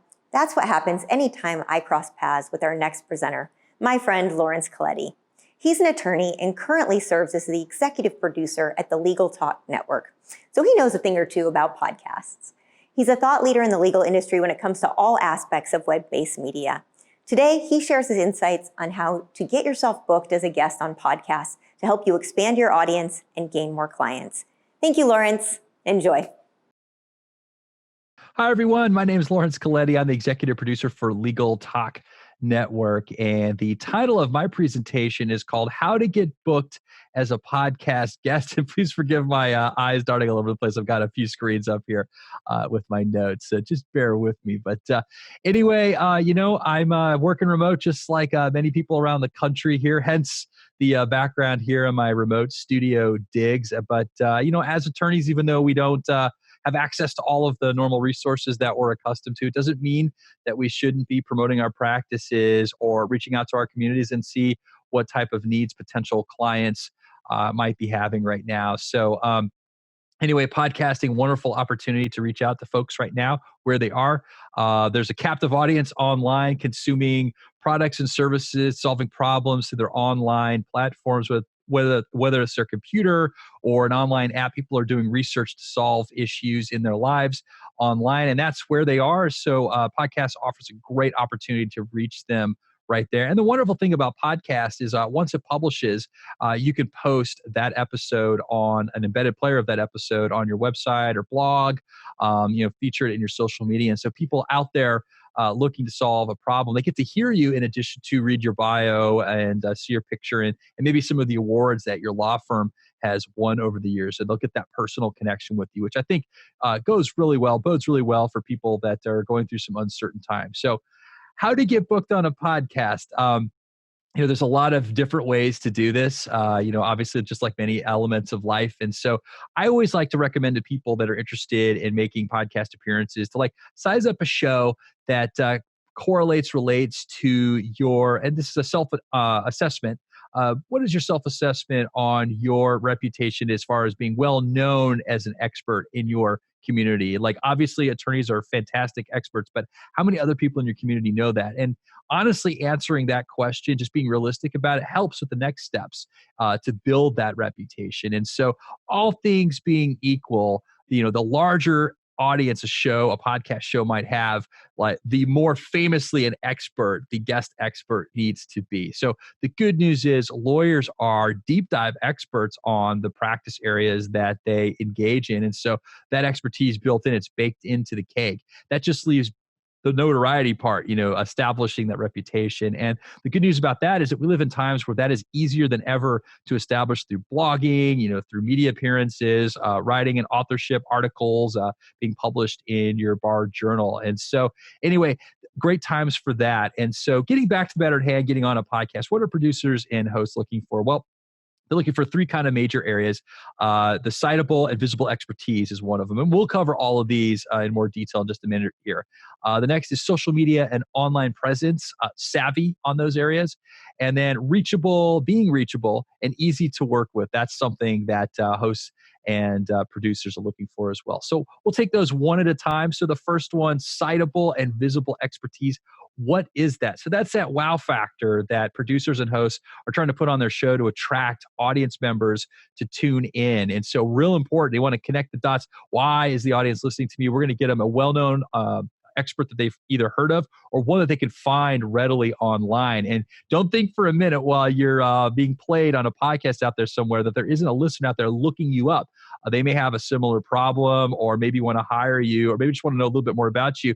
Very commonplace for people to be listening to an episode on their AirPods and then searching you out on that same device. And so, what are producers and hosts looking for in terms of this wow factor, citable and visible expertise? Blogs. If you have a blog out there, that bodes very well, especially for niche issues. Keep up on those blogs regularly, updating them, stay on a schedule. They're looking for authorship in notable publications like bar journals, media outlets like Above the Law, National Law Journal, or some of the other big, widely known legal media platforms out there. Don't discount the value of being a presenter at conferences or local conferences or local events with your bar association, state or local or specialty bar. Those get seen online and help establish your reputation, also help you with your public speaking. So definitely be doing that. Working for a well-known law firm, working for a think tank, government agency, or advocacy group, something that's got a big reputation, that also bodes well for being booked as a guest because that reputation precedes the workers at that particular entity. And then, of course, for those new at the game, past media appearances help beget new media appearances. And over time, this does get easier. The hardest steps are the first one. Just like most things in our profession, when we first start something, it's not as easy as it will become later. So advice for people out there that are new to this game, that want to get more media appearances and, maybe haven't had them so far. We recommend, look, lawyers are great writers. They're expert deep dive in their particular practice area. Write about it. It's something that's totally on your time, totally under your control. Maintain that regular blog, display your expertise at every chance you can. Present at your state, local, specialty bars, any little presentation you can. Get in front of people, in front of a microphone.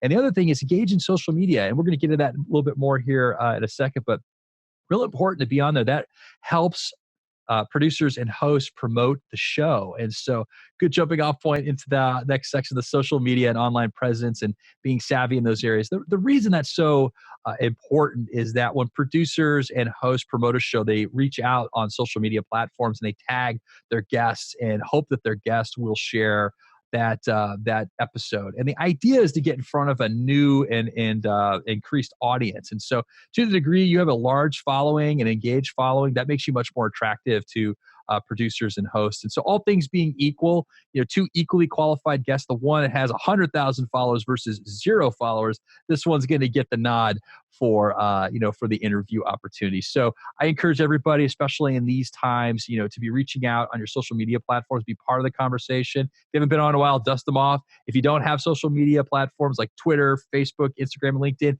get one, start getting out there. One side benefit of that, besides just promoting your practice and getting these media opportunities, there's a lot of knowledge out there. People are struggling with a lot of things and they're sharing it on social media. So it'll get you in tune with what's going on in your local community. So third part, this is my favorite section from of these three from the producer's point of view. Be reachable, easily reachable, and easy to work with. And so can't emphasize this enough. One of the dirty secrets about the podcasting industry is that producers and hosts are always hard pressed to get that next episode on. We might be under some sponsorship obligations, but we're always in a hurry. There never seems to be enough time. So the person that calls us back first, generally speaking, gets the interview. And so for people new to this game or for people that want to up their game, I always recommend that they add a section to their website and call it press and media contacts. In fact, call the link there, put it in your main menu, press and media contacts. And what should be on that separate web page on your website is all the topics and issues that you're comfortable talking about, and also ways to communicate with you, email and a phone number. But you want to feature on there some of your past experiences, some of your authorship opportunities, like if you write for a publishing outfit, if you write for your local paper, if you have your own blog, if you wrote a book, even better. That's awesome. Some of your past media appearances, like on other podcasts, maybe you made it on the news one night, but all of that should be shared and featured on that particular part of your website. But most importantly, easy ways to contact you. I would always leave an email, better yet, a phone number. And the idea behind these points of contact is this is an email handle that you will check immediately. This is a phone number you'll respond to immediately. Maybe even do a call forward to your cell phone and your phone system in the office. That way, when somebody calls this number, it's a media appearance. Answer it right away. Even if you're getting ready to jump into a consultation, I would just pick up that phone and say, hey, listen, I got to jump into a consultation just now with a new client, but can I call you back 30, 40 minutes? And then call them back. And then to the degree you do that, respect the producer's time, you're going to get that nod for that media appearances. And if you want some examples of what those media pages or those media contact pages look like, turn to your favorite think tank or advocacy group. They usually have really good examples of how to reach out and handle media requests and things like that. So always a good place to check in and see what works for you, your website, and your area of law. So now to my favorite part of the presentation, this last slide, good pitch versus bad pitch. So Legal Talk Network, we've been on the air since 2005. We've had thousands upon thousands of episode pitches, some really good and others maybe not so good, but don't worry, we love you all. But in the world of production, producers and hosts are incredibly busy trying to answer emails. They get flooded and inundated. There's just simply no logistical way to handle them all. And so the best way to get featured on a podcast when you're reaching out is to custom tailor your email. So in addition to some of the other things that we were talking about, writing and, media appearances and being on podcasts and just kind of upping your social media game, this is something you can proactively do. So if the media calls aren't coming in on your media contact page, don't wait for them to come in, start reaching out. And that's what this pitch section is all about. So let's go over what a good pitch is. Good email pitch that stands out, short and concise, a paragraph or two, no more. I would even recommend some formatting on that, like some bullets. Make it easy for people to read. These are tired eyes under a deadline that are trying to get to the most relevant information. They're trying to reply, but it's just logistically impossible to get to every single email. As much as we try, we just can't respond to everyone. I'm not being rude. Just from the producer's side, we just can't get to them all. You need to clearly articulate your expertise and why it's relevant to the show. Display that you've listened to the show and understand the program. I would recommend that. Listen to any show that you're pitching. Listen to their episodes, listen to the topics, learn a little bit about their audience, follow them in social media, learn about that production and pitch towards that. In that pitch, share your social media handles. I would share your media appearances, past appearances, display your authorship. Make sure it's coming from an official email. Last thing you want to do is send it from your college email with all the weird handle stuff on it, something you'd send to your friends. Have it come from your website, for your law firm. And that will typically, attract a callback. And then also share your phone number for rapid callbacks in there. And then just a couple of bad pitch things. This is what bad pitches have in them. The email's either way too long, telling the story, someone's life story of their career. And although, these are interesting factoids about a person, it's not relevant to the episodes. I would just get straight to the point. Don't overshare, and also don't undershare. You got to provide enough information. Don't just say, hey, I practice in this area of law. I know a lot of stuff. You should put me on a show. You need to connect the dots as to why your expertise is valuable. Come up with that episode idea. Share one. It's like, hey, you haven't covered this topic during your show. I would recommend this. A lot of my clients are interested in this area, and I think you should do an episode on it. That's a much better pitch. And then the other thing, and this usually comes from bigger firms, don't merely share a press release. Press releases are great. They give a lot of information, but you should definitely queue it up with a relevant email and why that lands with a particular show. And so if you want it, I think I highly recommend attaching a press release because they've got a lot of those facts that you can dig out.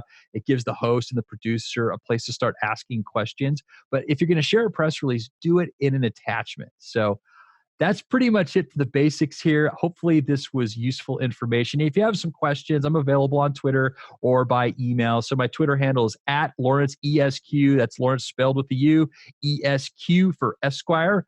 And my email handle is LColetti @Legal Talk Network. That's LCOLLETTI @LegalTalkNetwork.com. Hopefully you found this helpful. Have a wonderful rest of your day. There's no doubt that the need for thoughtful and impactful marketing is greater now more than ever. Our friends at GNGF, or Get Noticed, Get Found, are helping lawyers nationwide revise and refine their marketing strategies in this new world. One of the things I love the most about the team at GNGF is how they really focus on educating lawyers about the power of marketing to build customized strategies for each and every firm. GNGF has generously sponsored this summit. You guys rock. Thanks again so much. Hey there, I'm Mark Homer, founder and CEO of Get Noticed, Get Found.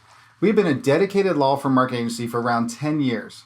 Our agency helps law firms with marketing strategy and the digital marketing execution of things like law firm websites, law firm SEO, social media, paid advertising, and much, much more. Therefore, we spend a lot of our time staying on the cutting edge of marketing strategies that work for law firms. So we didn't hesitate when LawClerk approached us to be a sponsor of this virtual summit on the successful business and practice of law. Of course, at the time, neither of us realized that one of our clients had been invited to be a speaker as well. So be sure to tune in to one of our favorite clients, Morris Lilienthal, to learn how he leverages social media. And to help out law firm owners during these quickly changing times, GNGF purchased hundreds of copies of the latest edition of my book, Online Law Practice Strategies, to provide to law firms for free. In case it can help you with starting or improving your online marketing, we recommend you grab a copy. You can go to gngf.com/free-book and fill out the form with your address information so we can send you a paperback copy of this book. It's about 300 full-color pages of great information to help your law firm grow using online marketing strategies. If you want to know more about our law firm marketing agency, here's a short commercial we created just for you. GNGF, Get Noticed, Get Found. We're a leading marketing agency for law firms, and we literally wrote the book on online law practice strategies. It's our best-selling book, and we're giving it to you absolutely free. Our team does it all from branding and logo design to mobile-first websites so you can meet your clients wherever they are. We back our clients with experts in organic SEO and paid advertising to give you all the analytics and insights you need to grow the business the way you want it to grow. But what makes GNGF unique is our focus on providing a holistic marketing strategy by working directly with the partners of a law firm to tie real business goals to actionable marketing strategies. That's why we're proud GNGF isn't just an award-winning agency with many website, print, and design awards, but we're most proud of being a perennial best place to work and being honored with the Better Business Torch Award for business ethics. Get your free book today and get noticed, get found.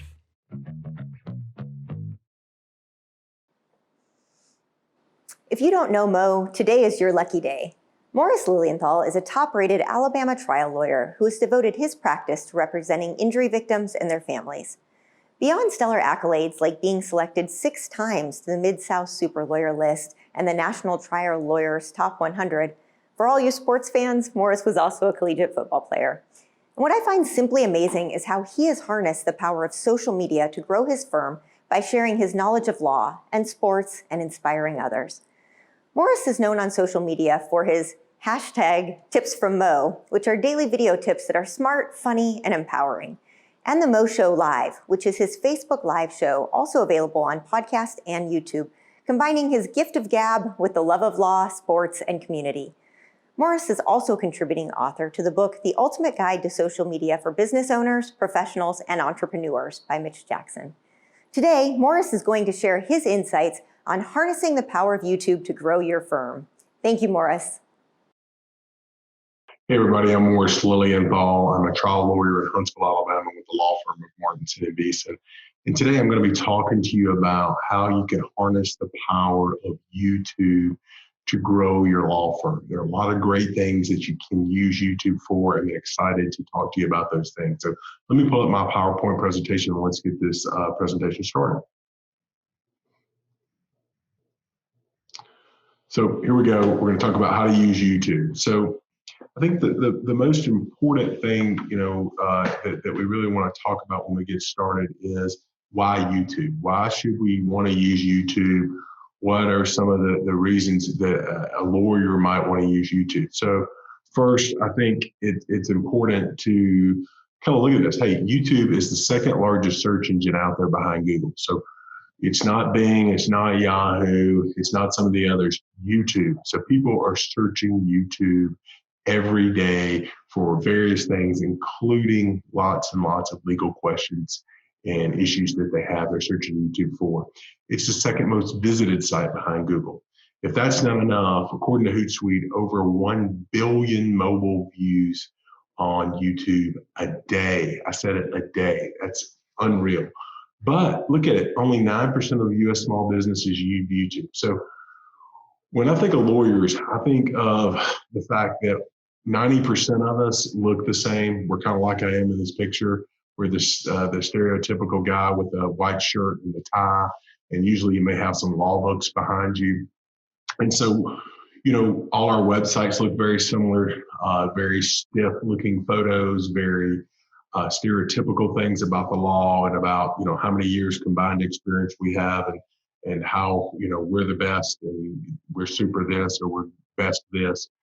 I think you can use YouTube to differentiate yourself from other law firms in your space and in your city to help educate a prospective client, help educate current clients, and help differentiate yourself that you can hopefully get that call and be hired to help you grow your business and your law firm. So how can we do this? Well, we can do it by using things for answer commonly searched questions. I'm going to give you a bunch of specifics on that here in just a minute. But when people are searching for questions, they're using YouTube, and you need to have video content to answer those questions. What else does YouTube do? It attracts viewers who prefer video content. So we talked about how many people are using video. Most people are using their cell phone now to do searches and things. So instead of trying to scroll through a long practice area page or a frequently asked questions page or a blog that's answering their questions, it's much easier if they can just consume a video. And it also helps with SEO. You can be found on Google. Your videos can be found when people are searching questions. And people can also find you when they're searching YouTube for questions if you've got a YouTube channel and YouTube videos out there. So let's dive right into it. So how do we start using YouTube? The first one I would suggest, and the easiest way to get started using YouTube, is to shoot frequently asked question videos. So think about videos that answer questions that you get at your law firm day in, day out. There are things, I don't care what area of the law you're in, if you're in patent law or if you're an estate planning attorney, you're a real estate attorney, or you do personal injury work like I do. There are things that me and my staff answer day in, day out, all the time. So things like 4 reasons why you should incorporate your online business. Well, that's very topical right now because of the popularity of online business and with COVID. 5 biggest mistakes that you make in dealing with the insurance company in your auto accident case. Military, retirement, and divorce. Think about things that you get questions about, or maybe cases that you are looking and prospective clients that you want. So in our community here, we have a big military presence, and we have a lawyer that does domestic relations. And so we would like to get in military divorce cases because those are usually higher paying clients and better cases for us to handle. So we have video content out there for divorce and military questions, divorce and military retirement, those kinds of things that are out there. So let's talk about the other types of video that you can create. What about attorney team bios? So what does that mean? I'm talking about bio videos for each of your attorneys. I really suggest you doing this. A lot of the time people are searching for law firms and attorneys, and if they find one of your frequently asked questions on YouTube or Google, and then they go to your YouTube channel, or they come to your website, they want to know about the people that they're potentially going to hire. They can read about you, but if they get to eyeball you and you get to take about a 2-minute video where you can tell them a little bit about your background, a little bit about your legal experience and why maybe you became a lawyer and your passion for law. And then you can maybe share a little bit about your passions, your hobbies, and connect with them. For example, for me, I play college football. I'm passionate about giving back to the community with the March of Dimes and other organizations. And I have my own Facebook Live show. That may resonate with somebody who watches my bio video. Similarly, same thing for a firm overview video. I would suggest doing a firm overview video, maybe some B-roll in there about the mission and culture of your firm and the history of your firm and how your firm is different than other firms, as we talked about earlier. Now, here's one you may not have thought about that I think would be just great for doing YouTube videos, and that is case procedure videos. These are particular videos that are out there that would be for a lot of times for your current clients and maybe for prospective clients may find them. The things that you deal with all the time in a case that you're answering for current clients. You know how to keep an inventory if you're a probate attorney. Or for me, we have questions about how to handle rental car issues. So instead of us having to answer that same question all the time, how to prepare, here are the things you need to know for your deposition. So if you will shoot a video on that, then you can send that video to your client and then they can watch it and they can watch it again and again and again. So they can get comfortable with the subject matter of the video. Then you don't have to have a second, third phone call with them again, hopefully, or their spouse or their parents about that topic. Because a lot of times people will say, well, Marsh, can you also speak to my spouse? Or if it's a young client, will you speak to my mom or my dad about this as well? Well, I can't say anything but yes, but now I'm going to have a second conversation about it. If I've got a video, then they can share that out to them.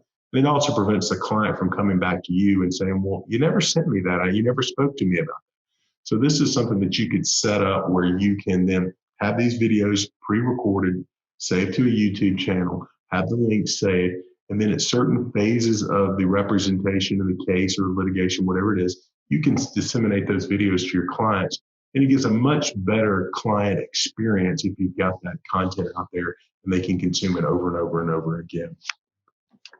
So video builds the know, like, and trust factor. It really does, because I think we're all so used to video now. And as the statistics showed a little earlier, with 1 billion video views a day on mobile on YouTube, people are used to this kind of content. And what I can tell you is that I've talked to other lawyers that are doing what I'm suggesting you do, and I've seen this in my own personal practice because of all the video content that I shoot. I will meet someone and they will tell me after I meet them for the very first time, they feel like they've already gotten to know me and met me because they've consumed my video content. And I've heard that from lawyers all over. Again, video, a lot of people prefer that over text, and because it's mobile friendly, as we discussed earlier, it's much easier if people are watching a video on their phone to consume that video on their phone than maybe to thumb through all of the text of a 4-page practice area page or a blog or some other information out there. So video is much more user friendly for a lot of users. So what else can you do with this video? You start shooting these videos. Where else can you use these videos? Well, you can use these videos to embed them on your website. So if you've shot videos about, for me, what is uninsured motorist, or what to bring to the real estate closing if you're a real estate attorney. If you've got a practice area page, which you likely will, on your website, then put those links and embed that YouTube video onto your page. That will help with the client that maybe finds your website, and will help convert that client that maybe needs that extra little bit of content to feel more comfortable and reasons to contact you.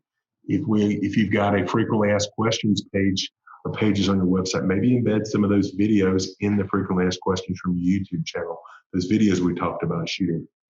The attorney bio, same thing, and same thing with a firm overview. Share them on social, take those videos, and some of those, for example, every beginning of every year, we will share out videos about creating a will and why you need a will. So we'll share those out at the beginning of the year as kind of a New Year's resolution type of content to share out. It's evergreen. A lot of times people are signed up, lawyers are signed up for various legal directories. A lot of those directories, free and paid, have places for you to upload videos, upload a bio video for YouTube, upload specific practice area videos. If you have an e-newsletter, this is something that I think is just easy and it's usually very cost efficient, if not almost free. That when you're sending out your weekly or monthly e-newsletter to your clients, send links out to these videos that you're shooting and do. And that will be another way to disseminate those videos, and it might attract more users to your YouTube channel and lead to more questions and more clients. Prospective clients, we talked about that a little bit. If you've got a client on the lead out there, send them a video that might apply to their question or their legal matter. Current clients, we talked about that already. All right, this is a 30 seconds on a topic that would take an hour for me to talk to you about.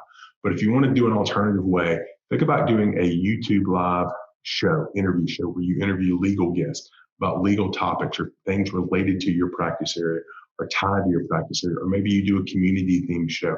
I do a community themed show, and it is a great way to connect with others, to build community, to share stories of other people, and to build a new tribe and a new community of people. And you can do that through YouTube. And you can either host the show live on YouTube. You can have a YouTube channel where you have your show and then share those shows back out onto social media. So that's just an alternative way you could use YouTube, other than the kind of the frequently asked questions and bio questions that we talked about a little earlier. So in closing, you should be using video content without question. Create that content, put it out there on YouTube, and share it out on website, share it out in email, share it out in social media posts. If you've got any questions about anything we talked about today, let me know. This is how to get up with me. There's my firm website, martinsnabusi.com.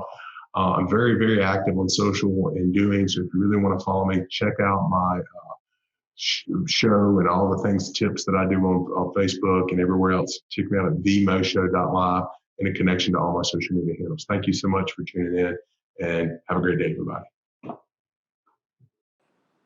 I'm so excited about our next speaker. Not only does he have an amazing life story, he has figured out the mysterious world of LinkedIn. Chuki Obio grew up in a village in Africa where people lived on less than $1 a day. His parents worked very hard to send him to America to get a good education. He turned that good education into a passion to help others. During law school, Chuki discovered that the biggest threat to the legal profession is business development. Lawyers rely on networking, but recoil at selling. Chuki is a business development consultant with 20 years of experience. He is the Chief Coaching Officer of Chuki Law, the premier initiative that leverages personal development, business development, and management consulting to help lawyers at all levels sell better. Today, Chuki is going to demystify LinkedIn so that we can finally put our professional networks to use to develop and grow our businesses. Thank you, Chuki. Greetings. My name is Chuki Obio, and I'd like to make 3 points to get us organized. First, I believe that gratitude is undefeated. So thanks so much to you for your time investment in today's virtual conference. Second, I serve as the Chief Coaching Officer of Chuki Law. Chuki Law is a premier initiative to help lawyers at all levels sell better. Third, we will spend the next 10 minutes going through 3 concrete steps to help manage relationships for rainmaking on LinkedIn. So let's get started. The first step is assessment. This is part of an overall service methodology known as our ARE service methodology. The A is for assessment, the R is for research, and the E is for execution. So all 3 steps will be broken down based on our methodology. So first with assessment, we'll have 2 specific insight threads. that we'll tie together here, an insight thread on the why, and then an insight thread on the how. First, on the why. Did you know that you can assess your current relationship management efforts in a more automated way on LinkedIn? Why is this important? This is important because when you think of the anatomy and physiology of rainmaking, it comes down to one concept: relationships. The ability to manage your relationship efforts is critical. Consider your LinkedIn social selling index score as a more automated way to manage your online professional brand development, your online relationship management efforts. And there are two ways that you can get this done. But before we even get to that, if you do not have a LinkedIn profile, in this set of slides, I've provided some tips to help you, and you can also reach out to me for one-on-one support. Now, on the how, as it relates to getting your LinkedIn social selling index score, you can go to your profile on LinkedIn and navigate to the search box and put in the search term, social selling index score, and then filter that based on the content tab. The second way you can do this is based on this link that I've provided to get you directly to the web page that LinkedIn is dedicated to you as a LinkedIn member to manage your social selling index score. So let's show you how this works. Again, we'll have a bit of show, a bit of tell, show and tell. All right, I'm going to share my screen here. Get to LinkedIn. You should now be seeing my LinkedIn screen. I'm in the homepage tab. So here I will put in social selling index score, run that search, and then navigate to the content tab based on that filter. And we can further filter this based on relevance or latest. I'll leave this now for relevance. And then I'll scroll down here looking for the business.linkedin.com link. All right. Scroll down just to give you a sense of all the different options that you'll see here. Perfect. Perfect. Scrolling through. Once you find this business.linkedin.com, and again, this usually shows up in the top 20, 30 or so results, you just hit that. It takes you to this dedicated web page where you can get your score for absolutely free. Again, this is a nice, not so heavily advertised way to really take control of your professional brand. And I think what you'll appreciate about how LinkedIn is organized this is it's based on 4 key performance indicators. You can think of this as the 4 elements of your social selling. So it gives you a score based on how you establish your professional brand, how you find the right people, how you engage with insights, how you build relationships. This is based on a 100-point scale. So each of these 4 elements are rated 25 points. So that's the one track that you can run on to get your social selling score for free. The second track, rest assured, in our set of slides here, as I noted, you would have access to the direct link to get that right here. Second step, research. As a lawyer, you do realize that you have the muscle memory for conducting actionable research to find answers for your clients. The good news is that some of that same muscle memory application helps you to find the right clients. So finding the right answers for clients and then finding the right clients. Specific to the how, the overarching insight here is that you can use your LinkedIn Social Selling Index score, SSI, and the LinkedIn Content tab to inform your client's research. And there are 2 options here. Option A, you can determine which of those 4 elements of your SSI score that you want to drill down on. For example, maybe it's find the right people. and identify a set of proven tactics and strategies to really beef up that specific element. And I'll show you how to do that. The second option is we can go to the search box and given your specific practice area, so you are a labor and employment attorney, or you are an intellectual property attorney, using subject matter specific topics, you can drill down and find topical content as well as content specific to key contacts that you can develop client relationships with and potentially referral relationships with as well. And I'll show you exactly how to do that. Here's how it works. Okay, we'll fly through this, going swiftly here. All right, back to LinkedIn. And specific to these 4 elements, as you see here, you can just enlarge this. And across these slides, you have data points and insights on best practice tips that you can apply to find the right people. So that's one way you can do this. The second way, as I noted, is right up here at the top. You could use the search box, put in a subject matter that's specific to your practice. So let's say restrictive covenants. Now for a labor and employment attorney, this would be right on point, or generally a corporate attorney. So I see here a number of attorneys and thought leaders that are posting on this. I can spend a few minutes to get really smart on this topic and establish some of my own thought leadership as well. So that's on the research side. Now, let's talk through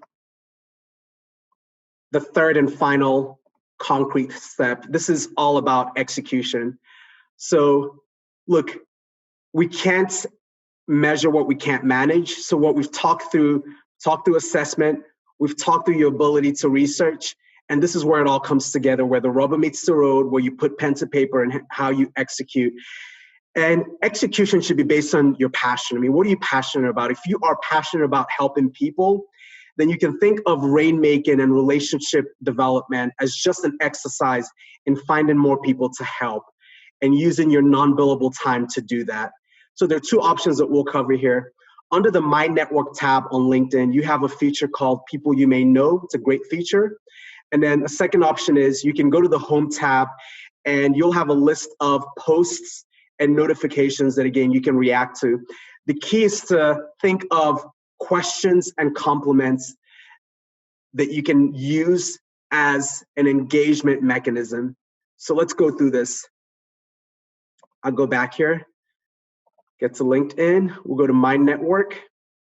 And under My Network, if I scroll down, you'll see where it's got, this is really useful and helpful. So it's got people I may know based on my law school alumni network. That's great. Again, it breaks it down into categories for you. People I may know based on location here in Chicago. And then I can go through these contacts and cross-check these contacts based on my client list to add to my client list and better automate my engagement with these contacts. So that's one way you can do this. The other way is just navigate into your Home tab. So based on any number of connections that you have, you'll always get posts and notifications that you can engage with. So here's a post based on an individual in my network, fellow business coach. This is an individual, Alex, who apparently I used to actually work with. He does great work within the legal industry space. He's got a post here. So part of what I can then do is I can engage with this. I could save this for later, or as I noted, you can go in here to Alex's profile, get a sense of his activity level, and then decide on how best to comment or react to this. So I can post a comment as a question, or I can post a compliment. Assessment, research, execution, 3 concrete steps that you can take to manage your relationships for rainmaking on LinkedIn. And I will provide you with these set of slides, so you'll have full access to these slides. And then the last bit of information here is that I do have my contact information. Really, just my website. You can reach me both by phone or email. Always happy to work with you one-on-one. And again, gratitude is undefeated. Let your success be authentic and empathetic, and you will win clients. Thank you.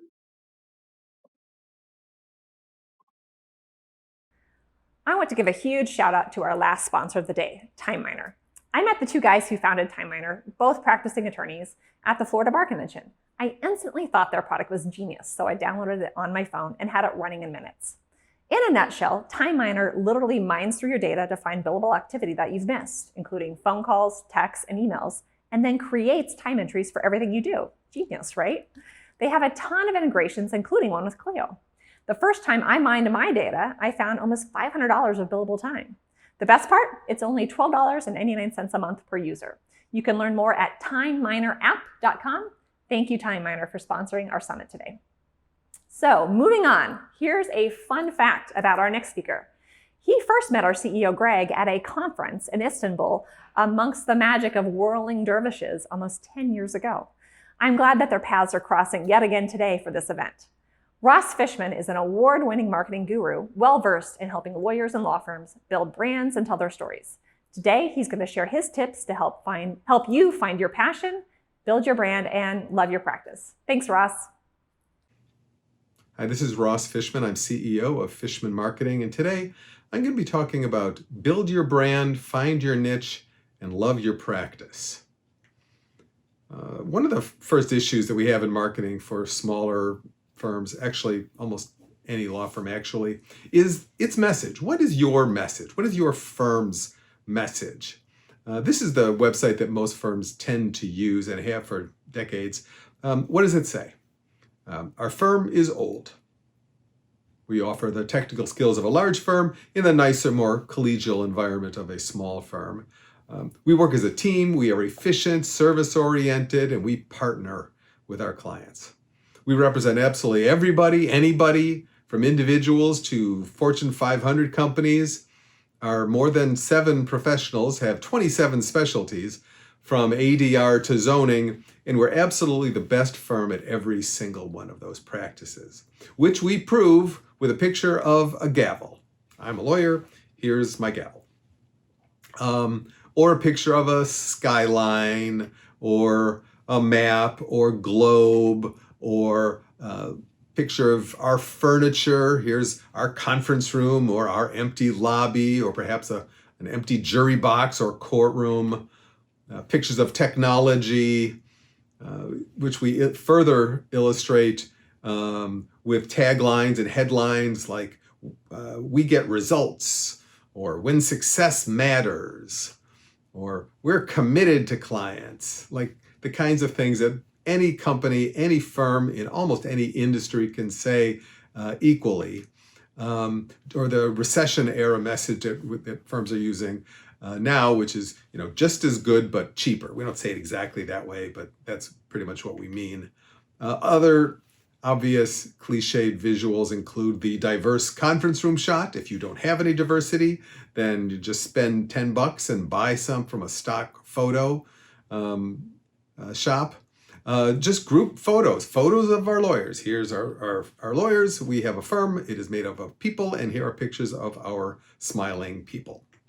Further, we have pictures of scales of justice, hands signing documents, eyeglasses resting on contracts. We have the blurry lawyers running up the courthouse steps here, which obviously is intended to show excitement and vigor and aggressiveness, but to me always looks like you're late for court.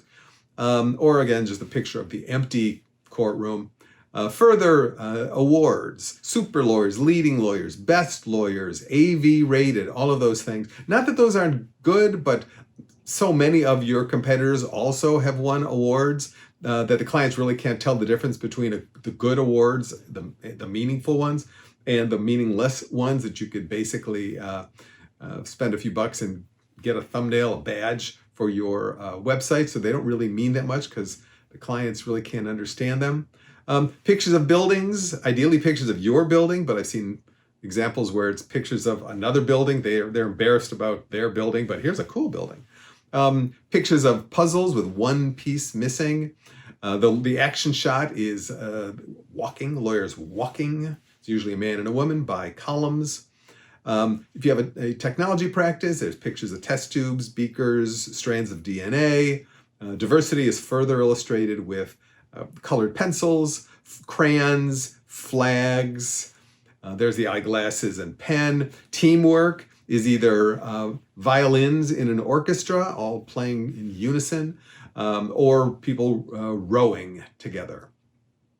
And so the problem is, with these as the cliches, it's hard to really understand what it is that you're saying. It's hard for clients to understand, why should I hire you instead of another firm that also says exactly the same things in precisely the same way using very similar images. If your message is, I'm a lawyer, here's my column, that's very literal. And what we have to fight against as lawyers is being so literal in our marketing. Our clients are very sophisticated purchasers of marketing. They're consumers generally. And so they get the joke, they get the pun, they understand the creativity inherent in good marketing. And so much marketing in every industry is really just bad and generic and cliched.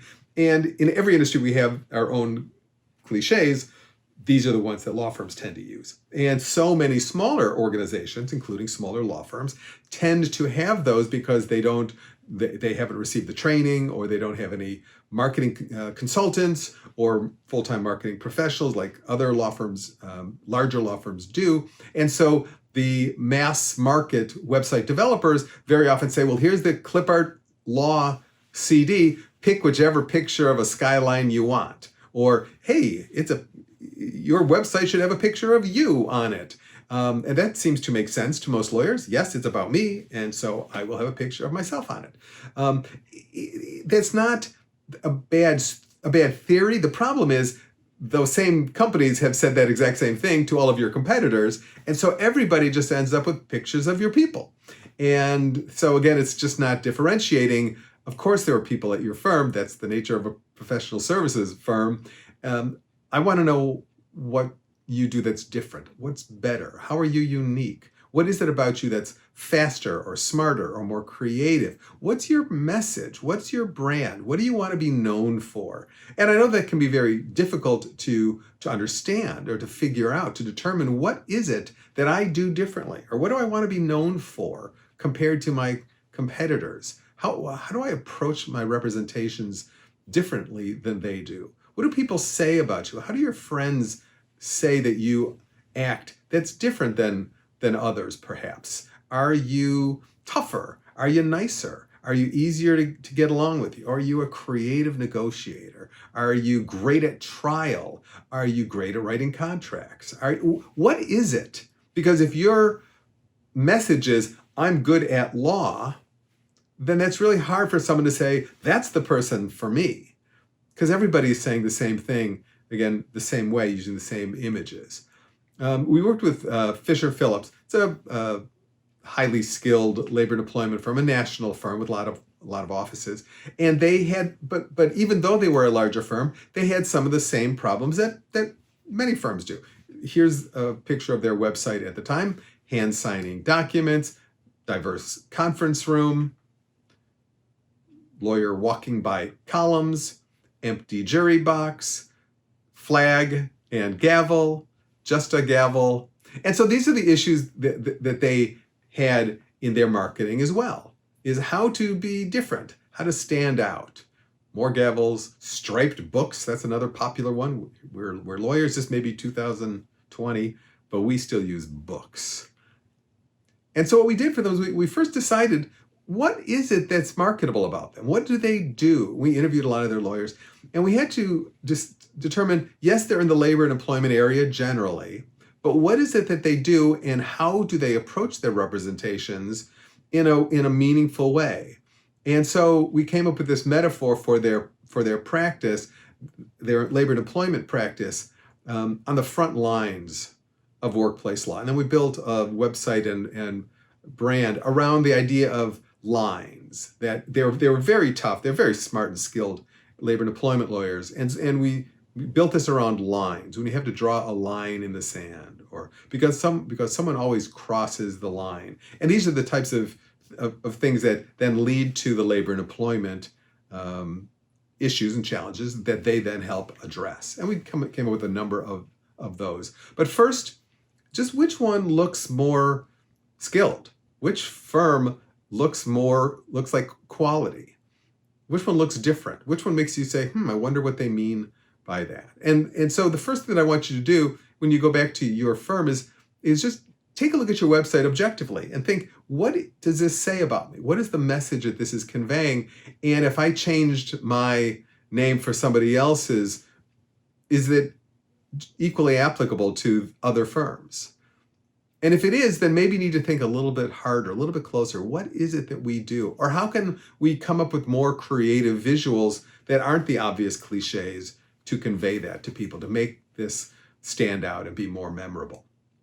Another thing is logos can be a challenge, but we also want them to stand out. That very often there's a variety of logos on a page, and we want you to stand out. We want you to be bold and more memorable in a way that is true to who you are.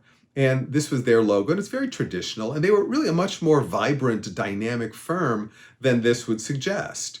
And so we ended up with, long story, but we ended up coming to this, which is three-dimensional. It's bright red. It's slightly different because the eyes are not dotted, so there's a little bit unique there. And it just looks like it was designed more professionally. Now, you may like it or not. It may or may not reflect your personality and your culture, but it did reflect theirs. And they were looking to show that they were a dynamic and aggressive and modern and cutting-edge firm. And the much more traditional logo that they previously had really didn't reflect that. And here you can see at the same width, this one really stands out more boldly. And so look at your business card, and the next time, and look at the business cards that you probably have collected in a drawer in your office. Look and compare yours to theirs and see, does it stand out? How does yours compare favorably or not to the design of your competitors? And so in addition to sort of what do we stand for, what I'd like for you to think about, and I think this is really important, is what's your niche? Or niche, as some say. What's your niche? What is it about you and your practice that's different? Who are you marketing to? Probably the biggest challenge that law firms have, that lawyers have, is they don't really understand deeply enough who their target audience is. Because if your target audience is businesses or people who might get injured, if you're a personal injury firm, or a full service firm, or a litigation firm, businesses who might need to sue or get sued, it's really hard to stand out because you do a very generic thing competing against almost everybody. And what I want is for you not to compete against everybody. What I want for you is to find a niche where you can be dominant, where you can be the market leader. Here's a firm a small litigation firm in Chicago, an insurance defense kind of firm, and they did a lot of work defending the city of Chicago. In fact, a lot of these cases were what they call excessive force cases, and a lot of those these days are they're called police brutality cases, and a lot of those these days are taser-related cases, when the allegation is that the police used the taser on someone and that to take them down, and then gave them some extra shots that they really weren't supposed to. They're not allowed to do that. But the allegation is, you made me run, or I'm mad at you, and so you shoot them a little bit. And a taser is really basically just a little computer, and it logs everything. And so my friend Steve wanted to get more of this kind of business. He really liked working with the police. And so he wanted more of these taser cases. And so he wanted to build a marketing program in order to get that. And so I said, okay, well, that's entirely manageable. Let's think about that. Do you know how to use a taser? Have you used the equipment? Have you perhaps been through the police training class? I'm sure they have a class. Would they let you take the class with them? And he said, well, I don't know.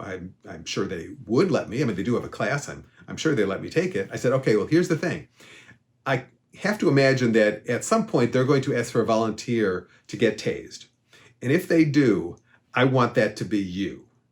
Now, don't do it if you can't get it on video, because then that's crazy. But if you can, then do that, because if you do, I'll get you national publicity. Because the idea of a lawyer getting tased is just hilarious. And I guarantee I can get you national publicity about that. And he said, absolutely, happy to do that. You got to know Steve. He's the kind of guy who'd enjoy that anyway. And so he did.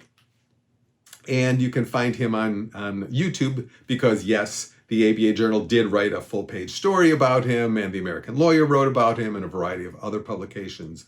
Now, a few things. First of all, understand that once they pulled those the leads, the wires off of him, he just popped right up. If you were to watch TV, oftentimes they wake up, 2 days later in a different building, and clearly that's not the case. And so, first of all, he is a better lawyer having been through the experience. He's better at defending them having been tased. But more importantly than that, now that he knows who he's marketing to, who is the purchaser of these services, it's much easier to write a marketing plan around that. Writing it around insurance defense is really hard because there's so many skilled law firms in that area.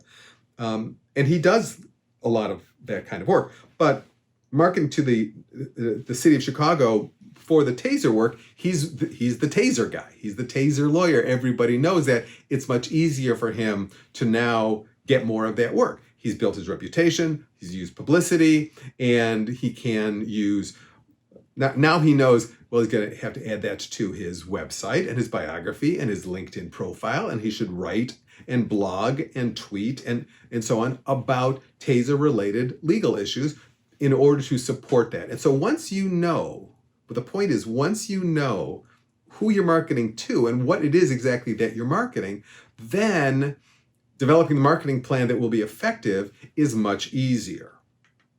Now, and the point is, a lot of firms try to get their name out there. They say, Ross, you're in marketing, and we want to get our name out there. I say, no, that should not be your goal. Your goal should be market leadership, not more marketing, not out there. I don't know how you measure out or there. I want you to focus on dominating something. What is your taser thing? When somebody says, I need a lawyer who does this, whatever this is for you, what is your name on the automatic shortlist for? What are you the automatic top 3 for? When someone says, I need a lawyer who does this thing, what does your name automatically come up? And I would suggest to you that probably nothing right now. No offense. The point is that hasn't historically been your goal.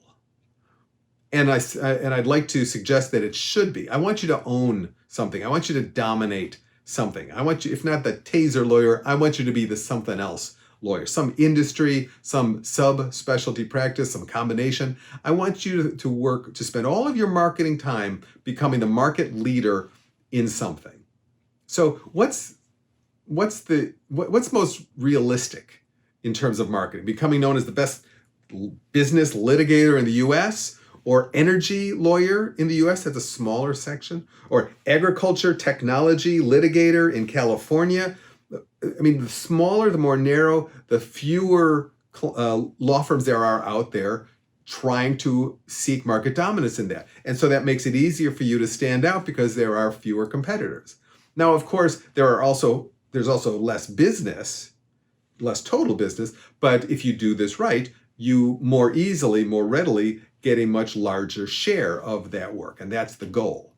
The point, it's the big fish in the small pond theory, and it works in every industry and every business, and it absolutely works in law.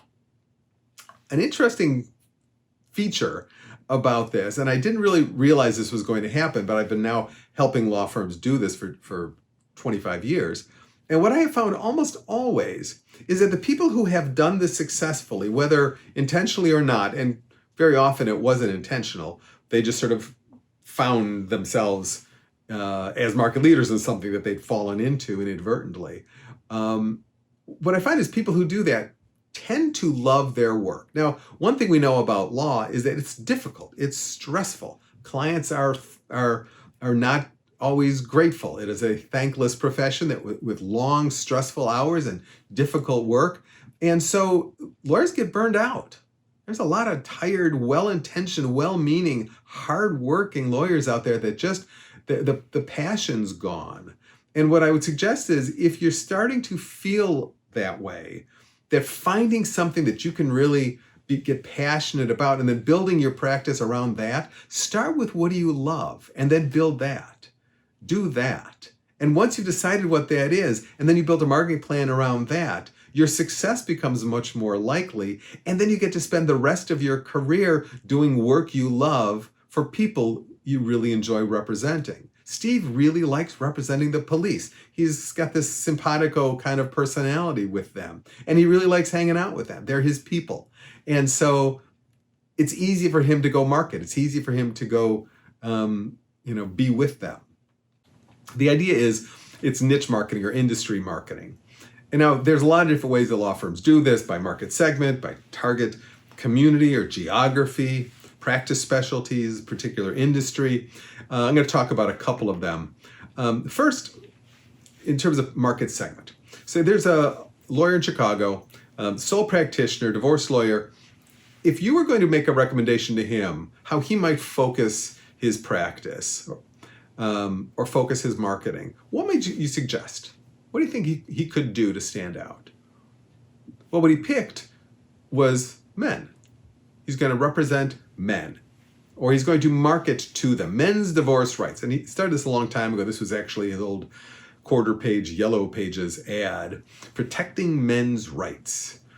And that's, this is very different, because if you remember the old Yellow Pages, you flip through them, it's, divorce, criminal, personal injury, divorce. And you get to this and it's men's divorce rights. It's like, wow, that's men. Yeah, that's very different. And it'll stop you right there. And then there's this great picture of, this guy hugging this small child in front of the house that, clearly used to be his, but he's not allowed in anymore. And it's very poignant. It's very emotional. It's very sensitive. It's very much about the experience of the user. And that's very different. And it started to work. And so he then checked all the boxes, all the marketing boxes. And so here he literally wrote the book on father's rights. I have a Borders autographed copy. He gives speeches. He does public relations. So here you can see, obviously, he's giving a speech. This was a thing I saw clipped in the morning paper. And the reason that I use this example is, what do you notice about the photo? There's a woman in the front row. And this is the reason that I use this.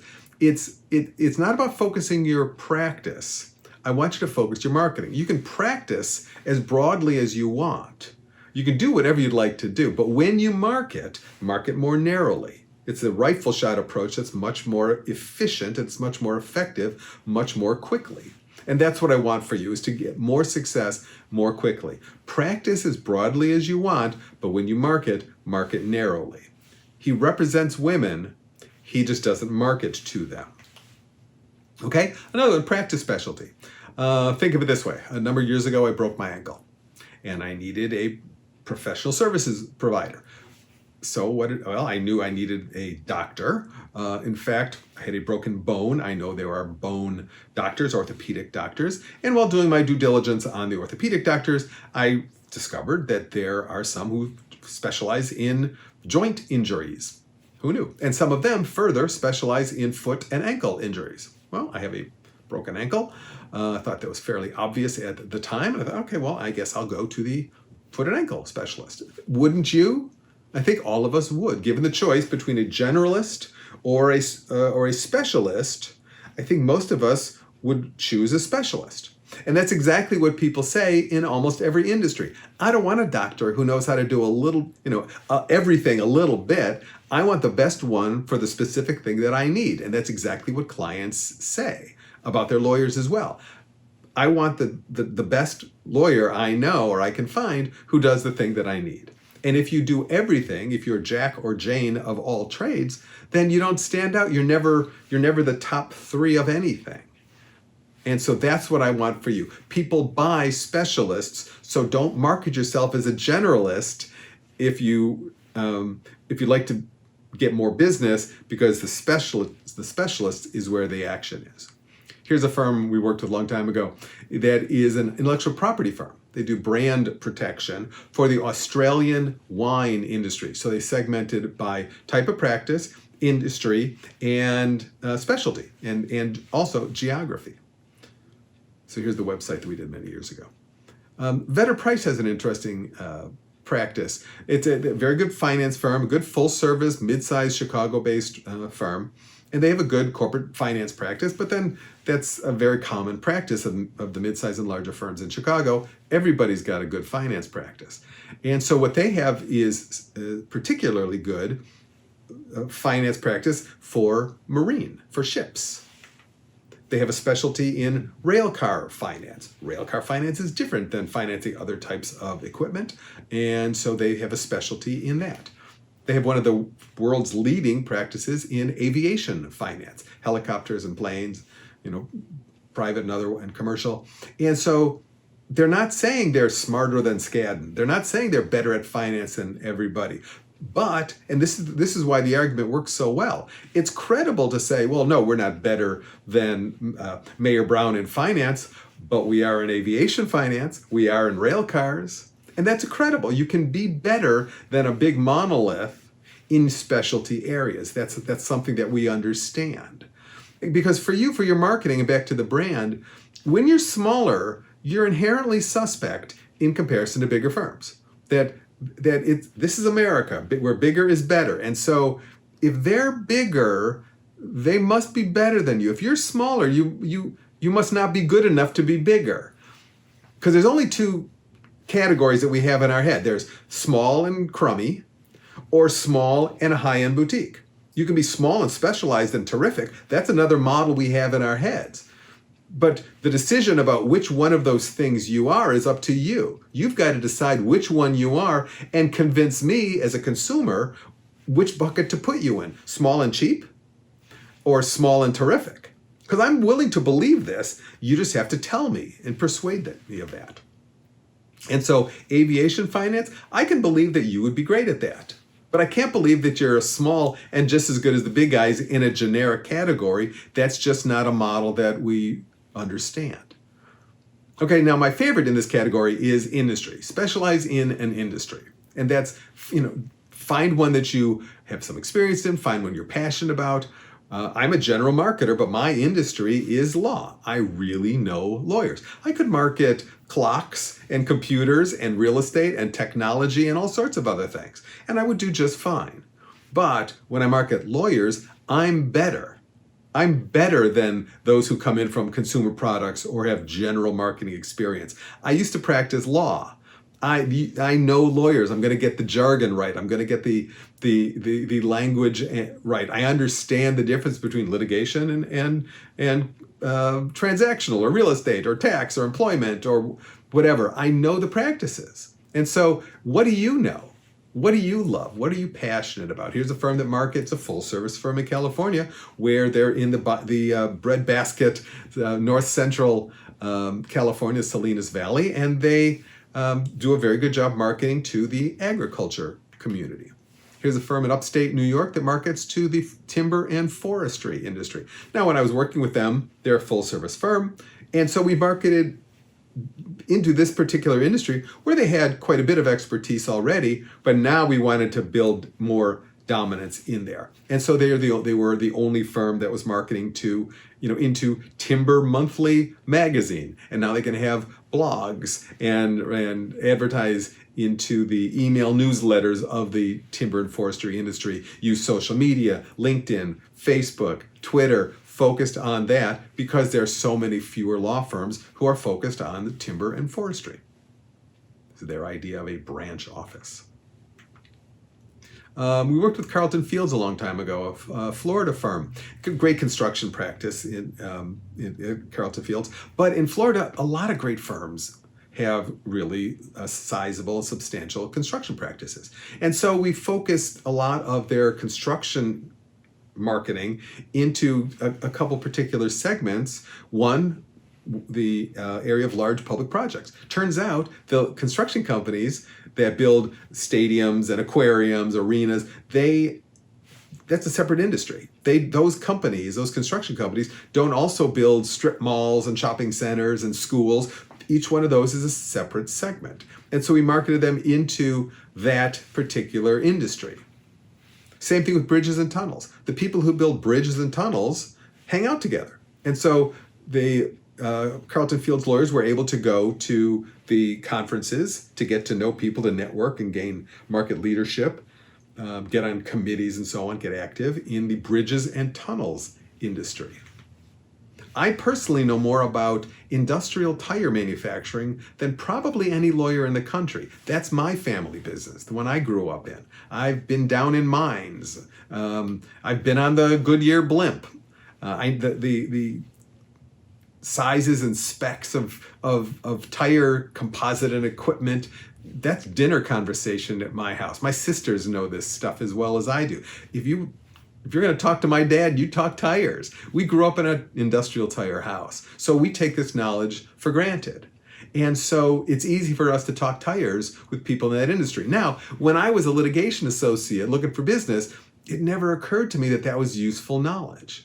But Goodyear, Goodrich, Bridgestone, Firestone, the rubber importers, the chemical manufacturers, they would have loved to have had a lawyer know their business as well as I did. In fact, in surveys going back decades, the number one thing that clients are looking for from their lawyers is knowledge of their business and industry. I had more of that insight than any lawyer in the country. It just never occurred to me that that was useful. And so what I'm suggesting to you is that's very valuable information. And if you have a family business, a job before law school, a spouse or a family member who has an established network, what's on your wall? What's sitting on your credenza? What do you do on the weekends? What hobbies or special interests do you have? What do you know that every other lawyer doesn't know just as well as you do? Find something that you're passionate about and build your practice around that. So for example, how do you focus litigation? If you think of law as a pie, how do you focus litigation? Well, there's that's half the non-commercial transactional half. There's business litigation that rules out PI and criminal and so on. I know some people specialize in securities litigation. Some of them do broker-dealer cases. Some of them do broker-dealer raiding cases, stealing each other's brokers. Some of them do just small and mid-sized cases, and some of them do it just in the Midwest.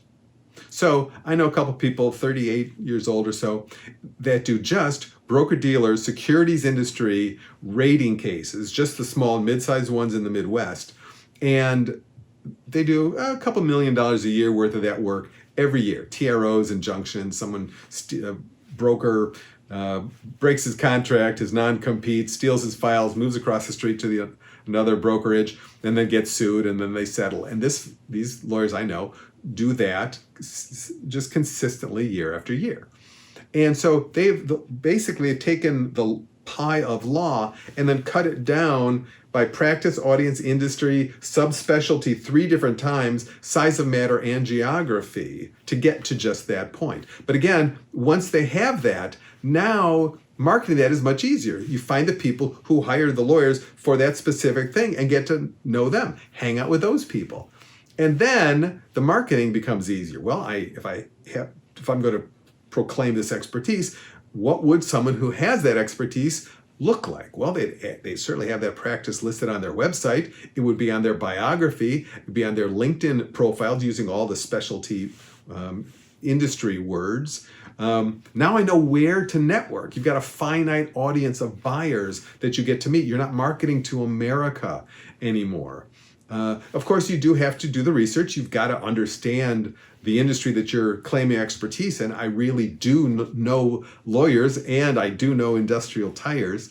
Then it's easier to get quoted because you are the expert. The magazines, the newspapers, the blogs, they call me when they need a quote about law firm marketing because it's my little specialty area. I don't get quoted on much, but when they need a quote or expertise in legal marketing, I'm very often on the short list of the people who they call And so I get quoted regularly for those purposes. I don't have to do the outreach. They come looking for me. And that is the experience that you have when you're an expert. Social media, now you know whether you need Facebook or Twitter or so on, brochures, alerts, newsletters, blogs, and so on. It becomes much easier to understand what it is that you're doing. And where do you go to market? You need an organization. You need what makes this so effective is that you're marketing to a finite audience. And you find this audience in the Encyclopedia of Associations. It's a 10-volume set, 3 different categories: national, international, regional, state, local. And so what I want for you is a national association with a local chapter, so it's big enough, and then a local chapter where you can go do your networking every month once we can go back to doing that. And so, for example, we've got a healthcare practice. You could market to medical administrators. And instead of market to the healthcare industry, they've segmented themselves. So you can go to oncology administrators or ophthalmic or otolaryngology or any of these, ambulatory care, or different kinds of hospital, women's hospital, eye and ear hospitals, so on. So find an audience. And so if you happen to have a family background in otolaryngology, your parent was one, your spouse is one, it's an interest you have, then you can become the market leader in that, the lawyer who knows that practice better. You can market to the AMA, but they've got 300,000 members, and that's just not realistic to market to them. Now, the American Managed Care and Review Association, it's got 500 members. That's half the size of my high school graduating class. I could do that. You could do that. Then what do? Target that trade association. Be active. Be an active, friendly, helpful member. Attend most of the meetings. Talk to people about their business, not about your own. They don't care about you. And they're going to be wary initially to see if you're there to sell them things or because you really do, you are a member of their community. Then just become an active, helpful volunteer. Get on boards and committees. Be visible, friendly, your friendly, helpful self. Your friendly, helpful self. And that's really all this is. But at least now you've got an audience of people to market to. So what are your target industries? What do you have already? What's your education? Are there cross-selling opportunities within your firm? Other clients you've already represented there? Where are there fewer competitors? So what passions do you have? You got to be introspective about yourself. But remember, find what you love to do and find a way to bring that into your practice. What's unusual or interesting or different about you? What interests do you have? And once you've decided what that is, then you should be much more excited to go out and do your marketing consistently, because then you're going to be able to build things that you love into your practice. Okay? So, good networking. I want you meeting the right people, the people who are most likely to hire you in that niche where you want to build market leadership. Leverage social media for efficiency. You can broadcast to a lot of people, and if you have a small target, it's easier to get the kind of ongoing repetition that works. That helps build your personal brand. Give speeches when we can, webinars and Zoom while we're sequestered. Leverage the power of the internet. For those of you with smaller firms where you don't have a big budget, the internet can be your best friend in social media. Build long-term relationships with people. Look down the road and not as short-term trying to get business from them quickly, but just building your brand as a supporter of this industry or association.